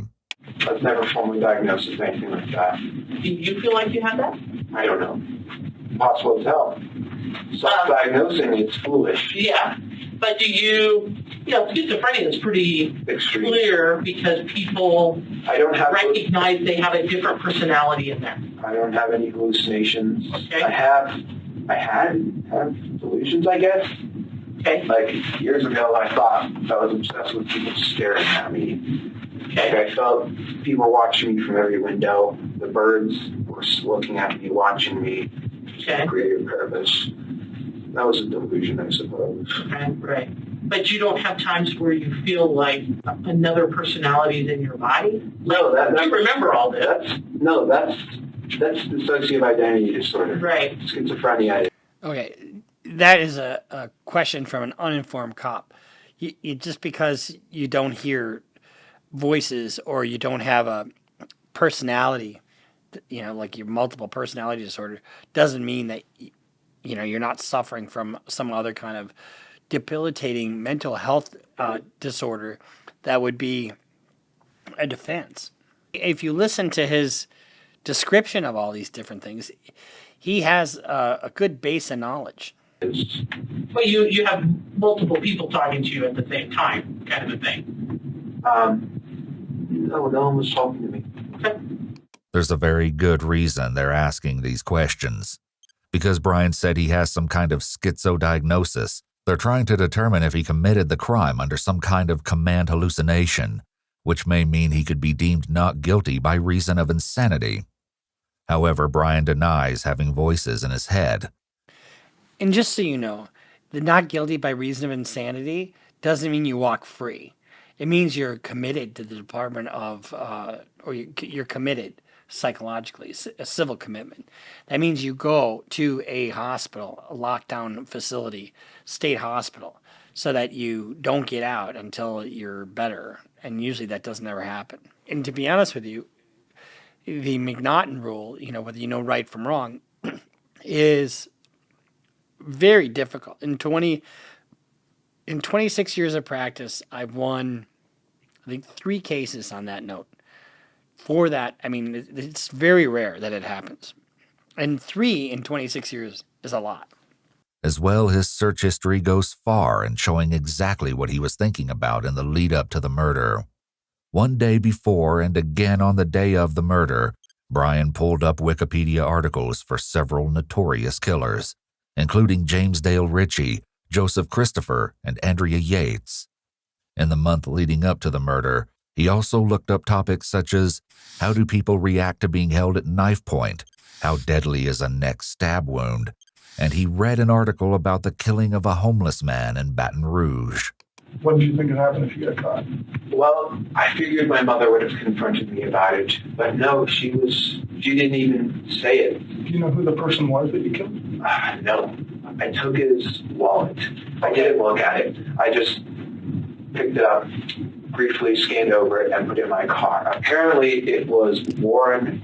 My mom told me this before she found out that the missing person was Warren Brown, born in 1963.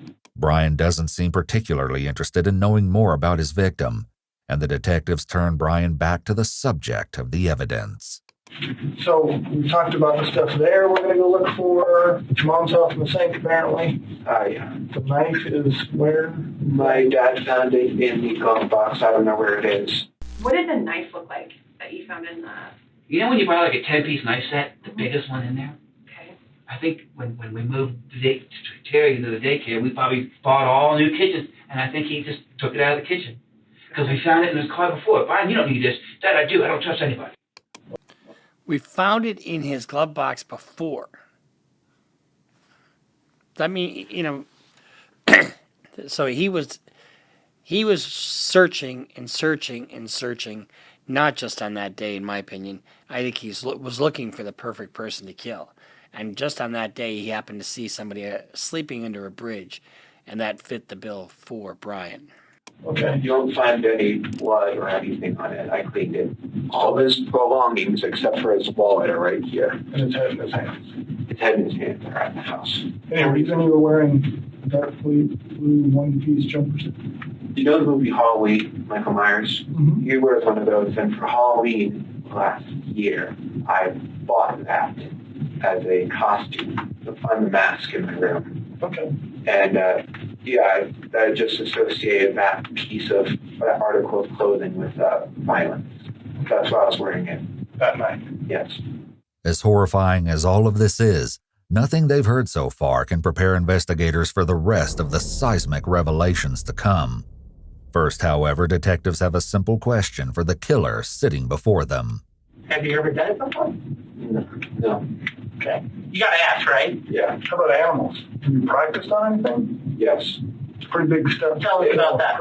It was 2018 Halloween. A stray black cat had been coming around our house. This was before I moved into my mom's. This was at my dad's.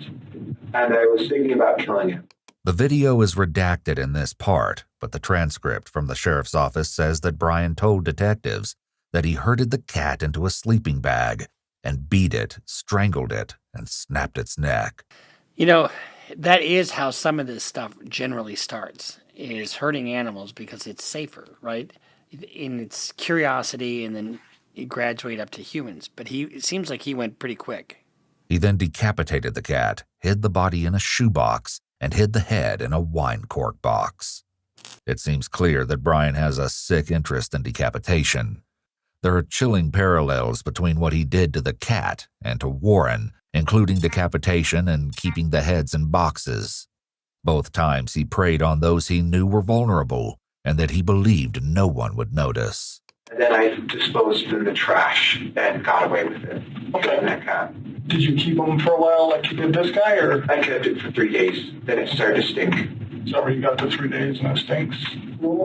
Also because bacteria starts to coat the body after a day to 3 days. So The story that Brian might have killed a cat is actually a widespread rumor in Grand Junction. Did you ever hear about Brian, either from him or anybody else, about him killing a cat? Yes, I remember hearing about it, but it honestly just sounded like made-up rumor, so I didn't really think anything about it. Did you ever talk to him directly about it? Like ask him if it was true? Might have. I don't really remember. Do you ever remember him saying, yes, I did that, or no, I didn't? Anything like that? Okay. But you had heard rumors that possibly it happened, but never really got to the bottom of it? Mm-hmm. Patrick is not the only one to hear rumors of this type and ignore them, saying it was some kind of a sick joke. I know that there was another girl in that class who told me that she lived near him in that neighborhood and that they were always missing cats, and she felt like he was stealing cats in the neighborhood. And honestly, I don't remember if... You know, there's certain people who can just have it within them to be cruel. And the cruelty for cruelty's sake. And I just have never fully comprehended that. You know, when you see somebody who is like a domestic violence, you know, where somebody wants to relish in somebody else's misery, that happens a lot. You know, swearing at somebody, calling them names and hitting them. This, you know, little animals who are, you know, really vulnerable to us. I can't get over the cruelty. And then the absolute premeditated nature of the way he goes after this guy is just astounding to me. And it just lacks a certain fundamental human quality that we all seem to have. You know, you put your hand on a hot stove, you pull it back. You see a child crying, you feel for the child unless they're in an airplane right in front of you. But, you know, you see suffering of another, it generates a sense of empathy. You don't have that with this guy. And in fact, with some people with autism in general and Asperger's, they have a social cue that's lacking. But guess what? They don't fucking kill people and lop their heads off. I don't remember if I found that out through him or through friends. Mm-hmm. But yeah, I definitely know about the cat. Did you believe that, or did you think it was just Brian saying something outrageous? Honestly, I don't know. I think I believed it, but that I didn't want to because I am a big animal lover, and that's just, I didn't want to see my friend in that kind of light. I remember my friends just talking about how messed up it was, and my friend Sean said that he knew the person whose cat it was, and he was super upset because the cat was like super friendly or whatever. But I don't think I ever heard it around Brian himself. In a redacted portion of the interrogation video, Brian admits to finding a dead groundhog by the side of the road, which he skinned and attempted to make leather out of approximately a year before the murder. It sounds like you killed a cat. Well, actually, I was thinking of killing people during the cat, but I wasn't acting on it. But I started seriously thinking about killing people a year ago. How about when you were 12? Did you think about killing No. people? So what in your life has changed, or what in your mind has changed to make you... I don't know. Was it like something all of a sudden one day you woke up and thought, I'll kill someone, or was it a gradual? It was gradual, I think. So tell me about when those thoughts first started happening. Well, in high school... The interrogation is again redacted here, but Brian says, quote, "Called me weird, but I think everyone has had thoughts of shooting up their school. I suppose I just don't really like people." But he wanted to read really... Gee, you think? Everyone has had thoughts of shooting up your school. I don't think that's true. You know, it's not hard to be kind to people.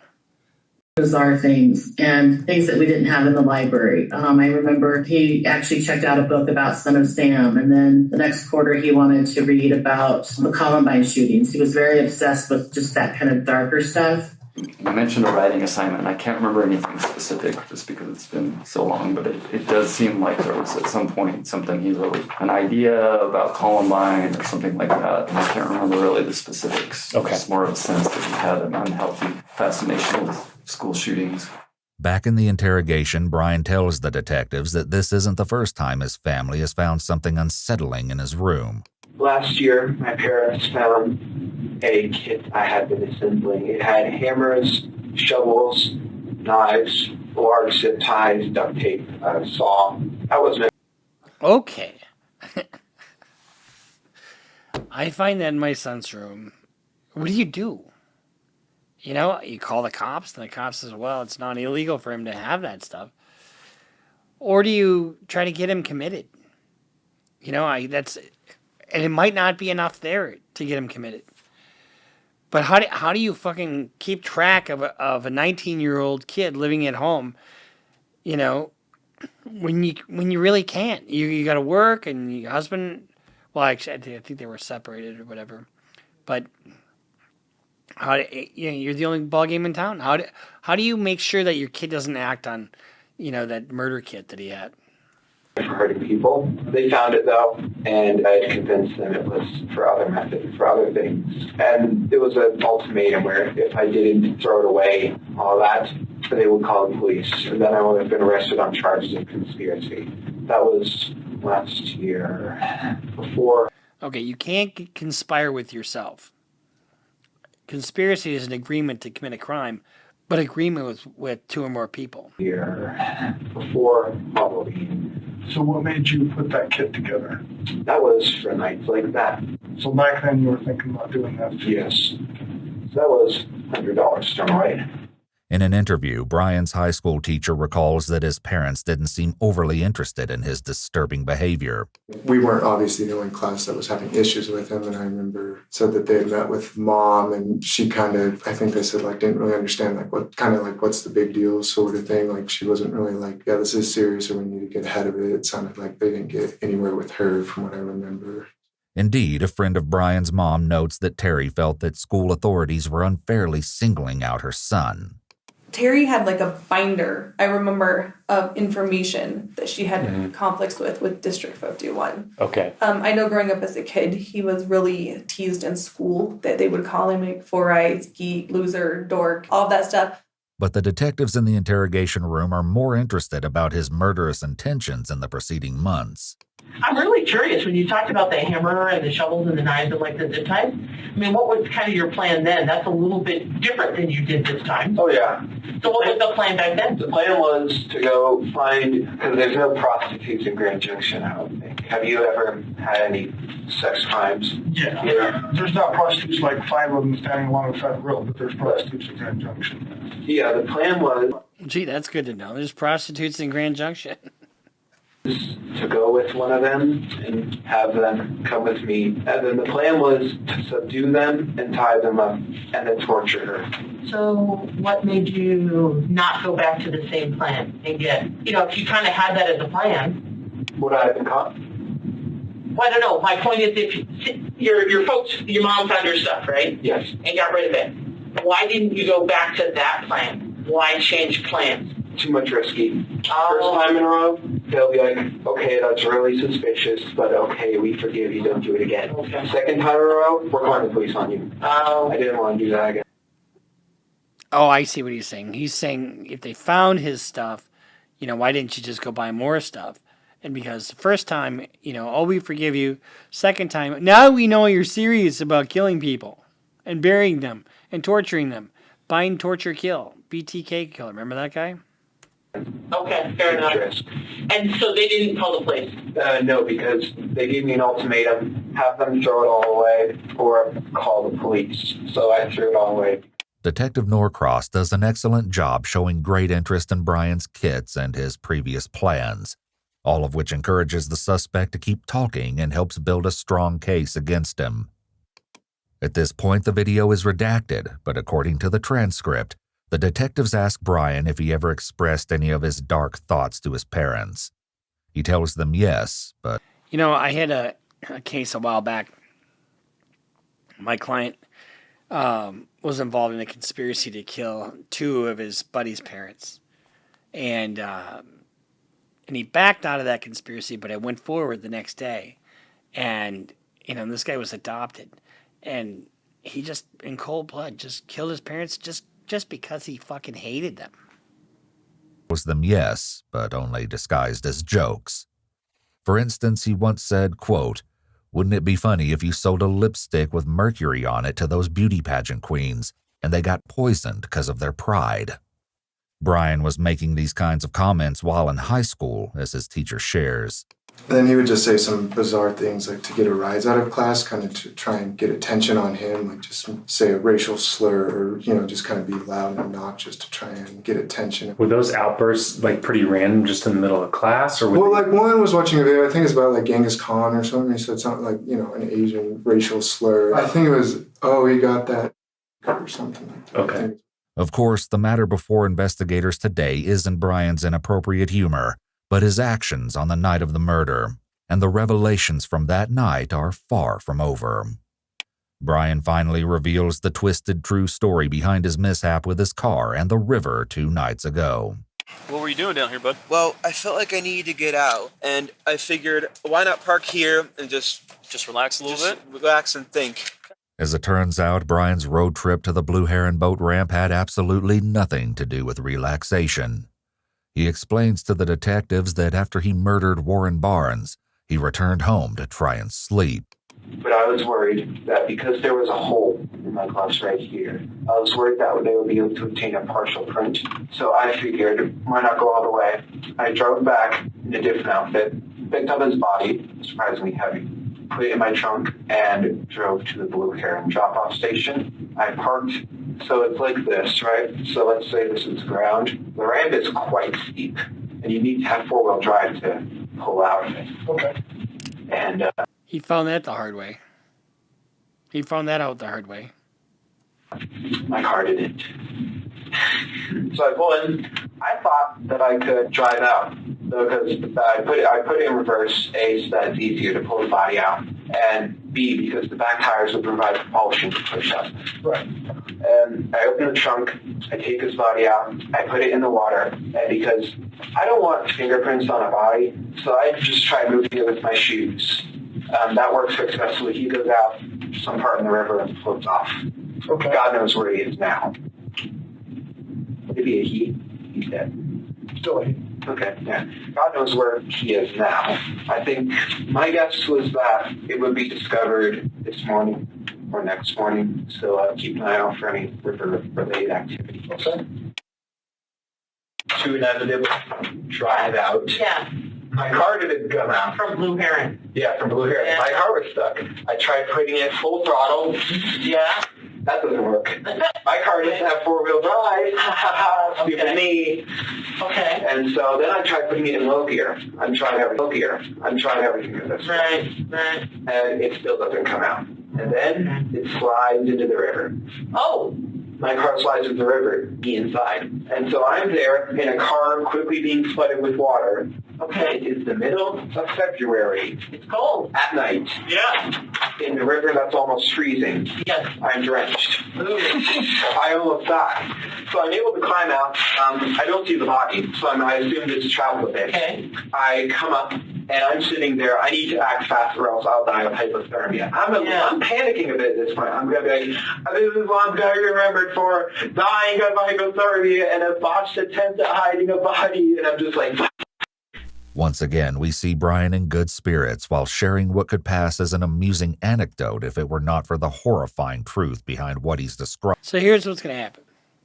After he gets convicted and goes to prison, he will likely probably try to tell these stories again to the people that he's in, and nobody will want to fucking hear it. And he'll get his ass kicked by more than one person. What he's describing. His story also shows that he has a preoccupation with how he'll be remembered.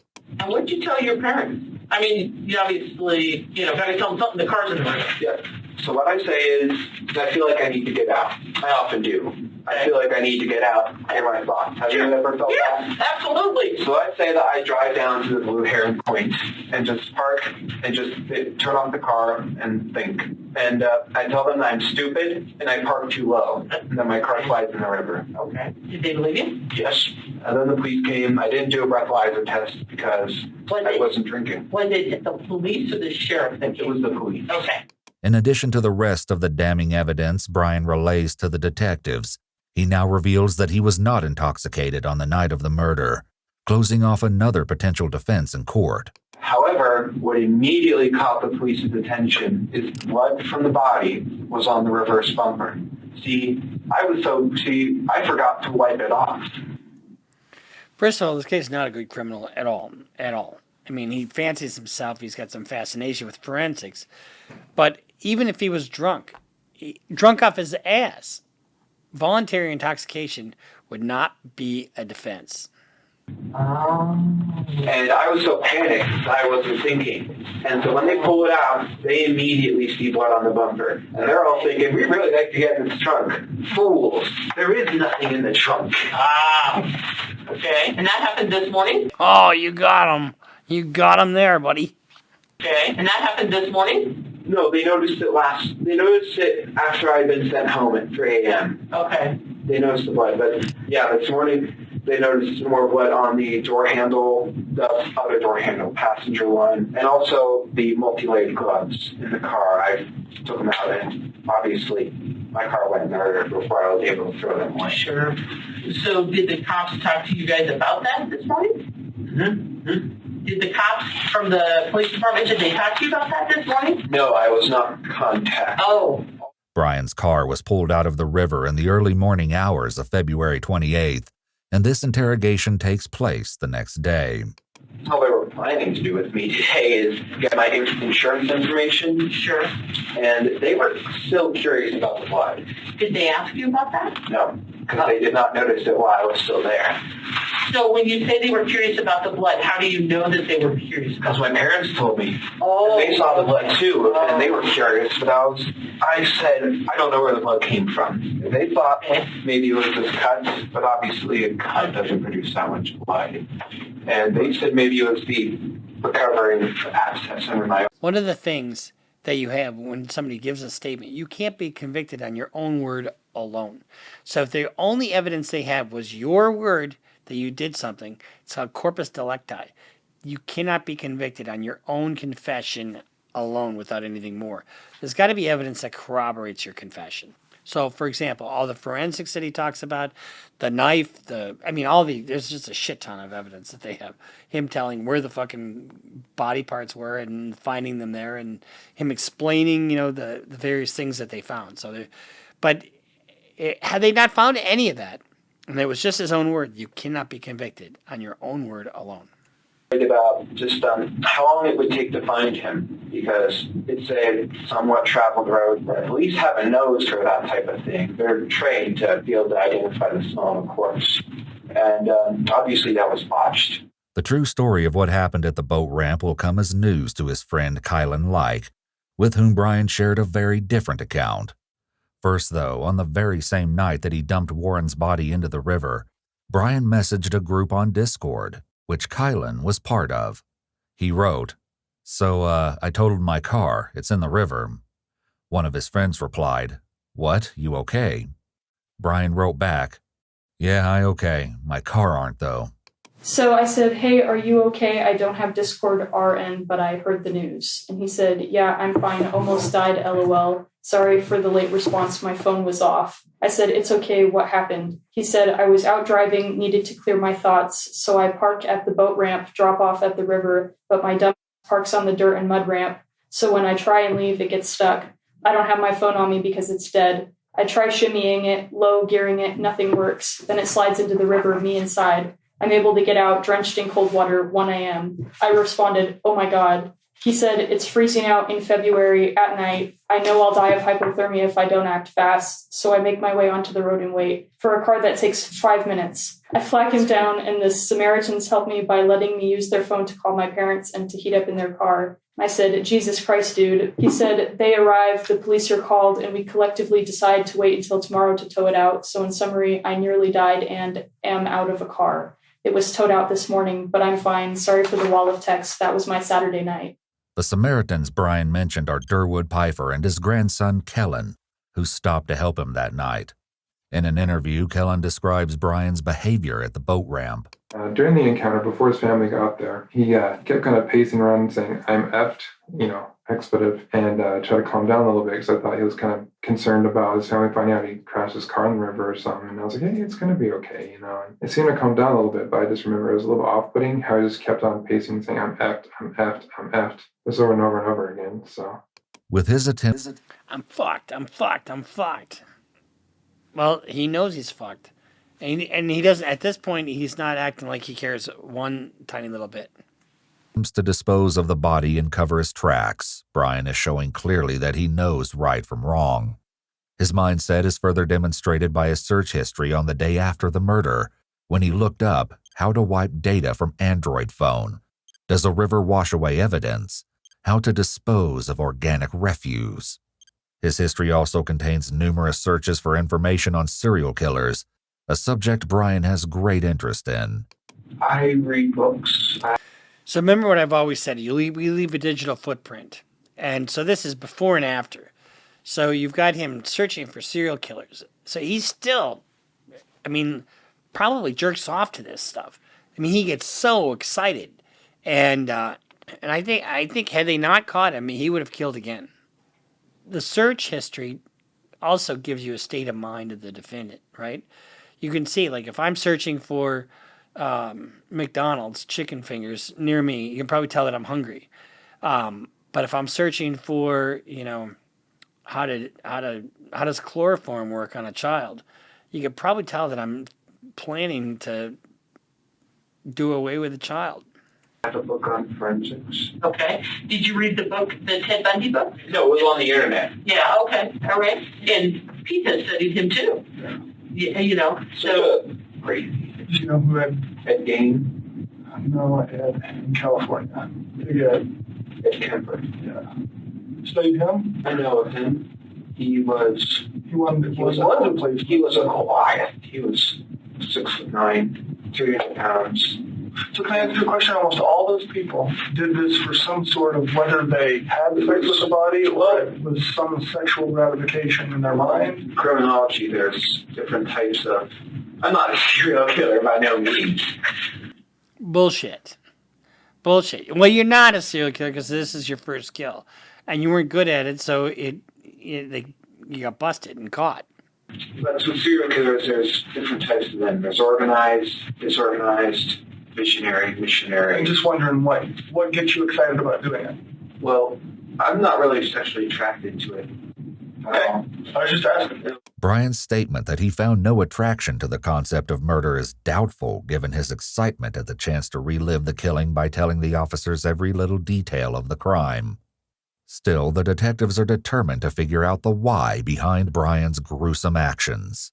So, I'm curious about the cutting him up, taking parts of him home. Have you ever thought about, so it sounds like you've had like Ted Bundy, sex type stuff. Ed Kemper just kill people because you want to kill somebody, plus the sex stuff. How about Jeffrey Dahmer? It wasn't really inspired by it. It was just more... I'm just trying to think of all the people like... These people can do it, so can I. Brian. That's chilling. If these people can do it, so can I. I thought about that about law school, because I didn't have a great self-esteem coming out of college. A lot of stuff going on and just never a confident young man. But then I started thinking, if they can do it, so can I. That's a positive way of looking at it. When you take a serial killer, well, if they can do it, so could I. The thought process is just, it's interesting, but it's a staggering lack of connection to humanity. His claim that he's not inspired by serial killers is somewhat undermined by that last remark.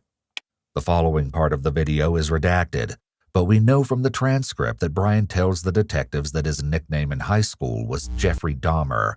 He says he had a reputation that he would become a serial killer. Most likely to be one, huh? Oh. When we would do different group activities, sometimes we would have like different personas or whatever. And he'd be like, I'll be Jeffrey. I'm like, no, you're not. I do remember that specifically. He was very obsessed with Jeffrey Dahmer. And is it Dylan Klebold, the Columbine shooter, was obsessed with him. I remember actually talking to my mom and saying, take this name to your prayer group. And I remember talking to another teacher and saying, if any kid's going to shoot at Fruita Monument, it's this kid. In an interview, Brian's high school friend Patrick Rahor recalls a Halloween party they both attended. Do you remember a costume that he wore? Yeah, he wore a Jeffrey Dahmer costume. Okay. And I heard he was Mike Myers one year. Was that he was actually Jeffrey Dahmer? Does that? I might have been mixing up the years because we had a couple of Christmas parties, Halloween parties. But yeah, I think he like dressed up as a serial killer a couple times. When he was, I guess, Jeffrey Dahmer, how did that look? I guess how did his costume look? I mean, it was like jeans, a plaid shirt, and like big glasses, which honestly was like not too entirely different from what he normally wore. His obsession with crime, serial killers, and all things morbid was something that his parents had noticed too. A lot of perseveration on crime and crime scenes. And so he was talking about going into the military in the fall, and when he gets out, having your job. And so I had purchased online a crime scene investigation book for him. You know, it's like one's a big... That, you know, if he would have just channeled that desire to look at dead bodies in that direction, you know, but it's not that. It's not just looking at dead bodies. I mean, it's the actual act of killing. That's what it is. It's not forensics. He's not fascinated with forensics. He's fascinated with killing. Just for the sheer joy of killing, snuffing the life out of somebody, and then doing whatever the fuck you want with their body. Very sadistic, very completely about control, about, gratification for gratification's sake. Because you probably read it when you first started out in college. And so I gave that to him, and I was like, so here, Brian, let's channel that curiosity into something positive that you can affect a good change in the world. And he's like, yeah, that's my plan, Mom. I'm not going to say always had a fascination. I'm going to say in the last few years. And is it like shows that he watches or like tries to do things just to create a scene, you know what I mean? Like whether it's like animal stuff or nothing No, like he that. loves our dogs. I mean, he's very affectionate with our animals. Good thing you didn't have a cat. And, he would watch, like just last week, he watched Silence of the Lambs. But I was like, well, he's 19. Yeah, and you know what? He thought it was just a romantic comedy. Sure, We probably all watched it. I watched it. It doesn't make me a serial killer, Right. And he watched The Zodiac Killer over the summer a couple of times. Couple of dozen times. Fuck. We look back on this, and it just hindsight is 20/20. But look at all the warning signs that there were. I mean, there's a ton of warning signs here.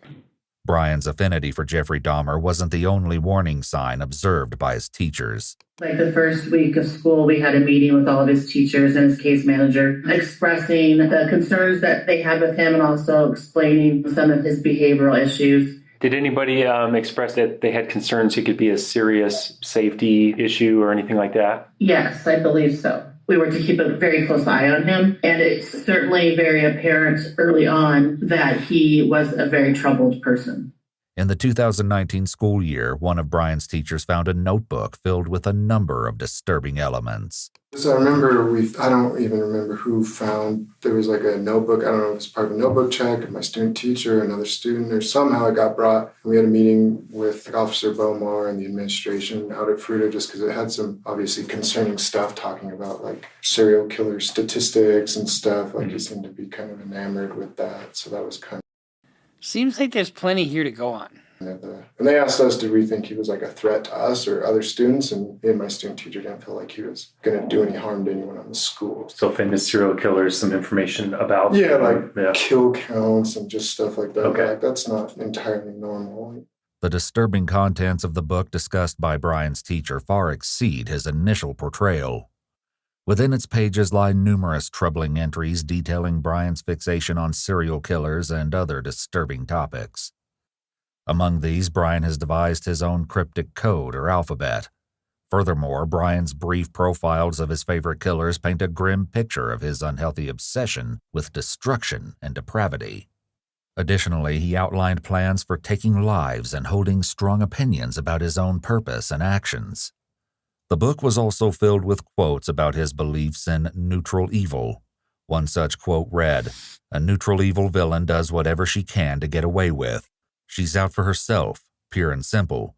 She sheds no tears for those she kills, whether for profit, sports, or convenience. This is far from the only warning sign that emerged during his time at school.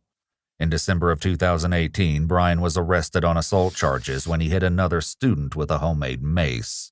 When I had kids give speeches, I always told them to do an attention getter. And so it was the day of his speech, and he wanted to go first. And he pulled out this Indiana Jones-like whip that he fashioned out of masking tape. So to start the speech, he kept hitting the podium. Of course, everyone looked, and then he gave his speech. Then later that day, he ended up whipping one of our side-by-side developmentally disabled students at the bus stop. Okay, a developmentally delayed or disabled student. Really? See, that's a pattern. He goes after the people who are the most vulnerable. Did he go after the captain of the football team? No, he didn't. Why? Because he would have fucking grabbed whatever he had, shoved it up his ass, and kicked his ass. It's just so sad. But when you're in this as a parent, you become numb to it after a while, and you don't want to believe the worst of the worst, but you have to act on these things. You just have to. In early 2019, he was suspended after intentionally causing a student with PTSD to suffer a panic attack. In a subsequent meeting, school administrators conclude that Brian has a high potential for violence and presents a high risk for the school. However, despite being apprehended for his behavior and his several run-ins with the management at school, Brian's mother, Terry Cohey, has a strikingly different opinion about the incidents. When you talked about the school stuff and having lots of issues, what were the issues that they were having that made other kiddos not feel safe? He would make jokes that were not appropriate. He got suspended a few times, for behavior that wasn't acceptable. Like this one girl that he knows very well, he knows that she has a lot of issues, and that loud noises frighten her. And so, one of his school suspensions was when he came up to her in the hallway and clapped really loud next to her, knowing that it would put her in a panic. And she cried, and we were like, yep, no, you knew that would upset her, and you did it anyway. Cruelty for cruelty's sake. And he got suspended for weapons, but there was another boy who brought in nunchucks to school on the school bus. And Brian was like, wow, cool. And I think this was in 11th grade. And so Brian was like, I think Brian had given out some candy to some kids on the bus. And so Brian was like, can I check those out? He's like, I'll bring you in so I could give you some candy. So Brian gave the kid candy, and the next day the kid comes on the bus with two sets of nunchucks. One are glass, and the other one, I guess they're like rubber. I don't know. I never actually saw them. He's like, I know I can't take the glass ones because I'd be in trouble for that. So he took the rubber ones and he put them in his backpack. I don't know if it was in his backpack or in his jacket. There was some differentiating stories. So the teacher saw them and they said, what's that, Brian? And he was like, nothing. And so Papa Omar, he was like, we have a prohibited weapon on school grounds. And I'm like, okay, well, what about the other kid that brought them in? And they said, that kid doesn't have the behavior issues that Brian has. And I'm like, oh, so you're punishing Brian because he has behavior issues. I see. That is a quintessential parent. She's trying to protect her son, but it's so inappropriate because her son has got so many problems, and it is a safety issue for the school. But she did call the cops on him finally when they found a head in their fucking closet. Jeez. So you acted a little too late, lady. It's been asked of me, what do I think about this compared to the Crumbly case? It's similar. It's similar in some ways, but they didn't buy him the knife. They didn't buy him the instrument of the destruction. That's the big difference. And so in the Crumbly case, you had a kid that was fascinated with killing people, and they gave him the instrument to kill people. That didn't happen in this case. So Brian went through probation, and he completed it successfully. In fact, his father, Brian Cohey Sr., believed that his son was incapable of such violence. He's got friends he hangs around with, you know, respectable friends, not friends that would ever, not those kind of friends. Sure. Clean, good friends. Okay. You know, the worst they have is they play video games. They drink too much Pepsi. We're thinking we're doing good. Our kids are both doing good. They're okay at school. They don't drink or smoke. So I didn't really have no warnings that this was going to happen. No. You know, he may say a cuss word once in a while. Okay. But no, he's never hit anybody ever. Okay. He got in trouble for throwing a tape ball at school 3 or 4 years ago. Okay. And they wrote him up for it because it hit somebody. But the football players can nail like jazz with a football. But Brian, he got in trouble for that. He's never hit anybody. He's just like his dad. I mean, I've never been in a fight, man. I thought he's just like his dad. You know, when I kill somebody, you know, I make sure that I pick the head, put it in a nice paint bucket, and then just keep it away, because then it doesn't smell after 3 days. just saw he's going to be a spin-off of me, because he's non-violent, but he's not. I don't know what's going on now. But Brian often resorted to social media as an outlet to share his ideas. His dark thoughts were further reinforced by his posts on various social media accounts, pictures, and comments about his beliefs and mental health. His comments on Reddit were often on posts depicting mutilations and injuries. In an Ask Me Anything on Reddit, Brian wrote, "I'm a 17-year-old nobody who is failing his classes." When someone posted asking about him, Brian answered, "I have a counselor, but he assigned me to someone else because I was beyond his skill set. I'm also going to get a neuropsychological evaluation because of my irresponsibility. I can't really use any of my friends for support because they'd make fun of me." Then we did have that meeting with SRO, and Jeremy and I went in there and we briefed him on it. SRO is the school resource officer. You know, it seems like the parents were trying to do some things, but my God, it's shocking that there aren't more people that have met their demise because of him. On it, and I reiterated to him, I was like, "Look, this kid is really going to need some help in counseling right now." He's like, "All the flags are up." In fact, even the Samaritan who helped him at the boat ramp on the evening he was dumping Warren's body, Kellen Pfeiffer, was at school with him and had a few things to say about Brian's behavior.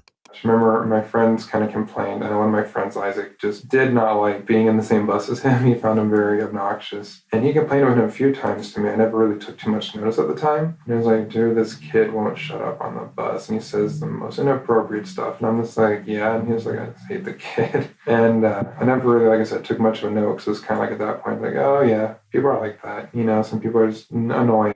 So give them what you've been thinking about and all the other things people have ever thought you wanted to be a serial killer. Only if it brought me fame. For a while, I was willing to do anything, good or bad. So he was fascinated not just on the issue of killing, but also the notoriety that these people enjoy, for lack of a better word. I mean, look what we're doing right now. We're sort of celebrating this in a way.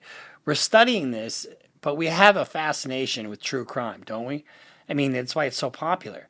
And why is that? It's because it's something we would never do ourselves, and we're so drawn to it because it's like the car wreck on the side of the road.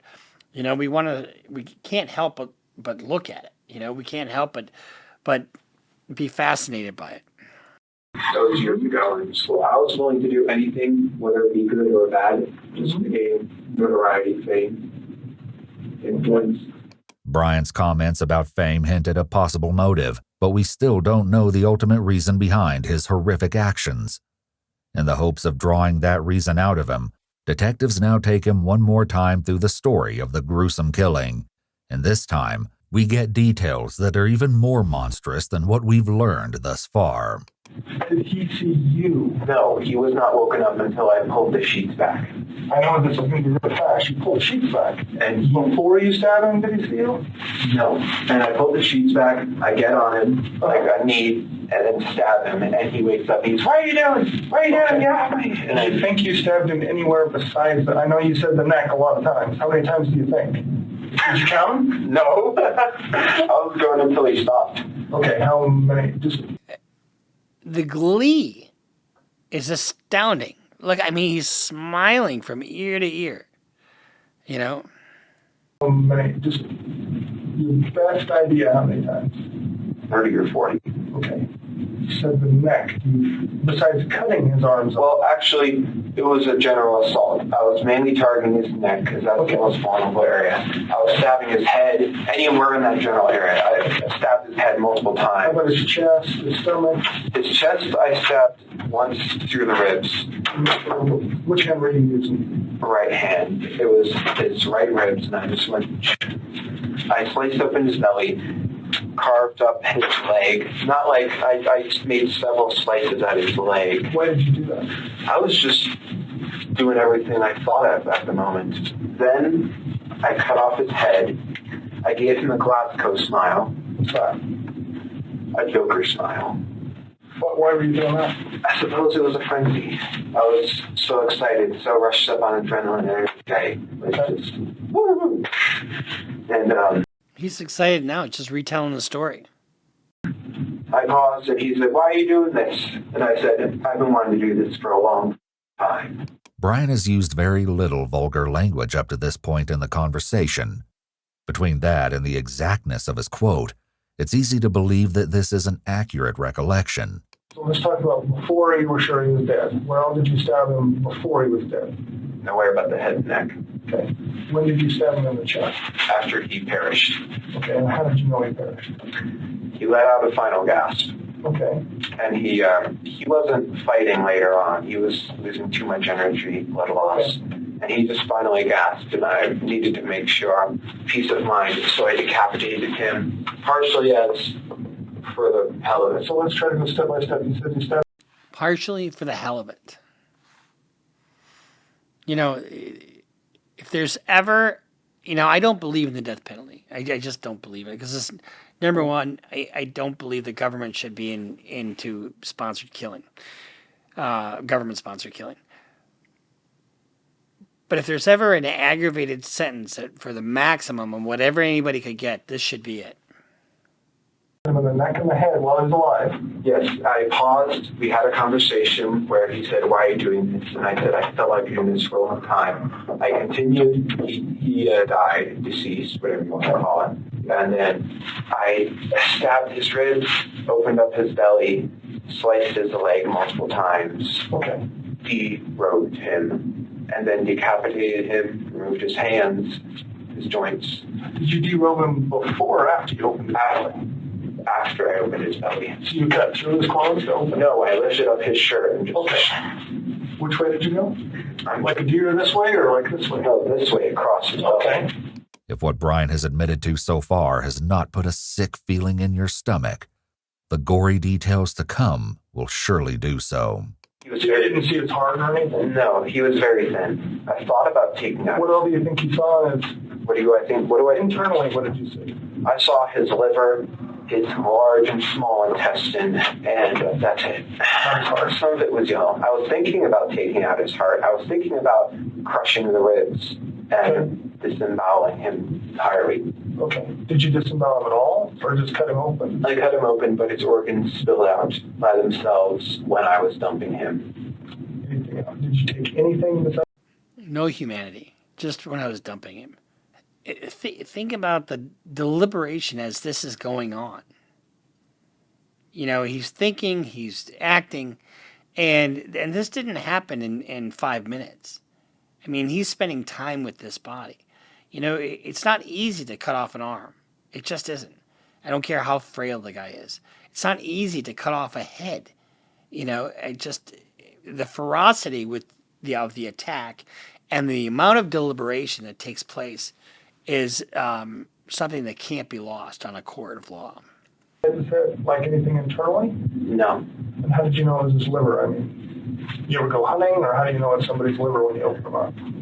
It's dark, purple, brownish. Okay. It's large up here. I just knew it was liver. I've taken anatomy and physiology, so I knew it was his liver. That makes sense. I was just curious if you've ever seen one before, or you're just guessing, or how you know? I've seen some. These nauseating details are quickly followed by another shocking piece of information about the night in question. Did you take any pictures that night? Yes, but I deleted them entirely. So if you deleted them entirely, unless your phone is at the bottom of the river, they can retrieve those. Did you take pictures? After I killed him, I took a picture of him, his hands, but I deleted all those because those are evidence. Okay. I don't know if you can find them, but When you say you deleted them entirely, that's an interesting statement. What do you mean by that? I removed them from my phone, deleted the pictures. Okay. With some assistance from the U.S. Secret Service, investigators are able to extract the deleted photos from Brian's phone. Nonetheless, Brian's care in deleting the pictures once again show that he was highly interested in covering his tracks, showing us everything we need to know about his state of mind in the wake of this awful murder. There's very little a prosecutor has to do in order to prosecute this guy. His goose is cooked. Did you tell anybody about what you did before today? No, I haven't told anyone that I committed murder. Yet that very morning, Brian texted his friend Kylan Like, asking if he can come over to talk. Once at the house, Brian concocted a story that Kylan's husband, James Bailey, thought was ridiculous. What I remember, he came over, he was acting super weird, and he was like, I gotta tell you guys something. I think the police are trying to frame me for a murder. I found a body, I was like messing with it, and I got my car stuck in the river, and I had wiped blood that I had on my hand onto the car, and the tow truck guy saw it, and like, I think that they're gonna try to frame me. I thought that he was... This is what you call a trial balloon. I thought that, like I said, at most he had found one and was just trying to be edgy because he found one or something like that, or even to the point where he could have just been making it all up just because, again, I didn't know him personally. I was planning to maybe keep a finger. You haven't got that far yet. No. Line finger. That's small, not that much space. It won't smell that much. Makes sense. Easy to keep. Brian has provided the detectives with everything they could possibly want to know about the murder. He's detailed the killing not once, but twice, and he's even revealed stomach-churning details about the disposal of the body. The one question that remains, however, is an enormous one. Why? And Brian's reason why is perhaps the most twisted aspect of all. You know, Brian, I have to ask, a lot of people that we have talked with, They're silent. well, or they're just not as well spoken as you are, to be honest with you. You're very articulate. The answer to that question will be a very nonsensical answer. No, I actually think you're really articulate. And you talked about you were just kind of in a bad space that night. It was, yes. Okay. Why were you in a bad space? I didn't take my medicine, and plus for years I was wondering what murder would feel like, because you read Ted Bundy and the Zodiac, they all say murder is the best feeling in the world. So I'm like, I'm going to try that. So for some time I had been wondering when it would happen. I always knew I would be in this building, whether it was as a criminal or a police officer. As shocking as it is that Brian's motivation comes down to a simple matter of sick curiosity, his last remark is almost more unbelievable. As mundane and evil as Brian's motive may seem, it's not one he made any attempt to hide. Even as he first talked to police in front of his house, the young killer was fully upfront about his curiosity.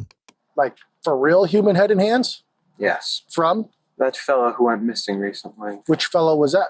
Warren Brown. Warren Brown? When did he go missing? The night of the 27th. Okay, and how did you end up with him? I murdered him. With what? A knife. Why would you have done that? I've always wondered what murder felt like. Brian's teachers were all asked That is just so fucking cold. an identical question. When Brian was arrested, were you surprised to hear that? No, I was not at all. I remember when I saw the story on the news and, you're like, that name sounds so familiar. And then you're like, I guess I wasn't surprised, if that makes sense. I mean, I've been doing this for 23 years, and I know you can't really go off gut feelings, but I just always felt uneasy around Ryan. Like there was, and just like he needed much more help than we could offer him in a public school setting. And so when I saw that, I hated to say I wasn't necessarily surprised that his path could have led to that point. Were you surprised to hear about what happened on the news? No, I wasn't. I was more let down by the system because, we had called it out that he needed help. Somebody should have filed a commitment on him. Absolutely. All those kind of flags were going off, and it still happened. Back in the interrogation, the detectives try to find out if Brian's curiosity was satisfied by the murder. So, to see what it felt like, what did it feel like? It was intense. It was a rush of adrenaline. My whole body was shaking. Not like out of fear. It was like, it wasn't fear. It was just pure, what's the word? Excitement, I suppose. Not excitement as in joy, just excitement as in increased heartbeat, sweating, that type of thing. Like an adrenaline jump. Yeah. Although I wasn't breaking the sweat killing the guy. It was quite easy. Well, did you enjoy it or not enjoy it? Did I enjoy it? I don't know. Sort of neutral of the whole thing. I didn't enjoy it, but I didn't hate it. I didn't enjoy it, but I didn't hate it. We're almost done here, folks. Hey, just let's find out how this ends and how much time he got. If I go back that night, probably wouldn't have done it, knowing what it felt like, knowing how this will all turn out. I wouldn't have done it. What did you think it was going to feel like? I thought it would be the best feeling in the world. You said you didn't feel much of anything. Excitement. Oh, that's right. Okay. But other than that, no. Well, let us step out and figure out where we're going next, okay? Okay.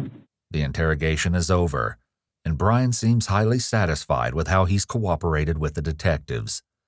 He's enjoyed every minute of this conversation, and it seems that he at least partially achieved what he set out to do. He seems to see himself in the same league as infamous killers such as Ted Bundy.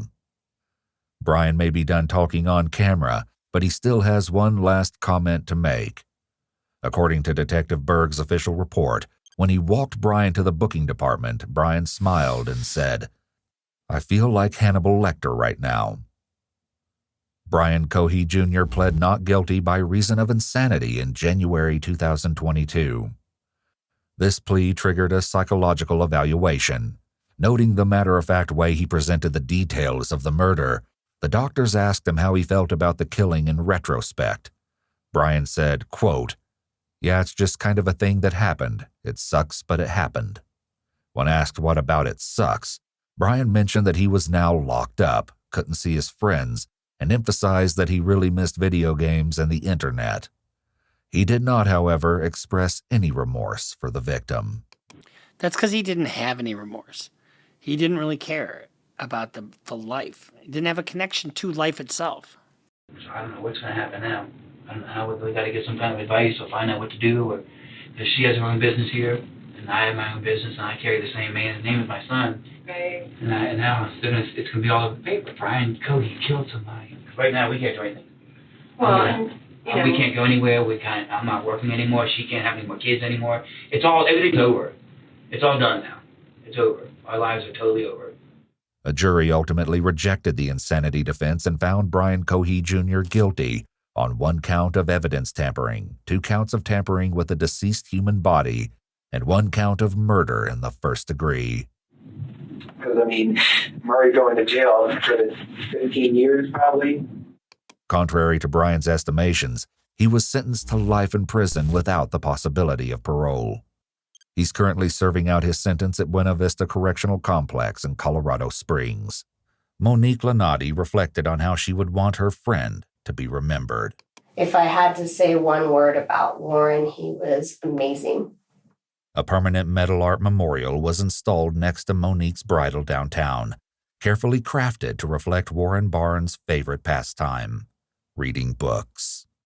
So that's our little reaction on Brian and having, a teenager go off and be a junior serial killer and life without parole.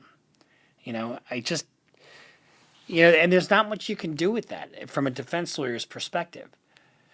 So, hope you went and got some popcorn. I hope your wine's done. And so we'll see you next time here on Criminal Lawyer Reacts. I'm Bruce Rivers, board-certified criminal defense lawyer with our content genius, Michael Rivers. Make sure you subscribe, follow us on Instagram, follow us on Twitter, sign up for Patreon, and we'll see you next time here on Criminal Lawyer Reacts.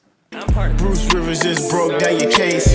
He know all the charges that you about to face. You ain't coming home till 2058. That self-snitching gon' get you put away.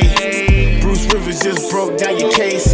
He know all the charges that you about to face. You ain't coming home till 2058. That self-snitching gon' get you put away. 23-hour lockdown, police is at my call.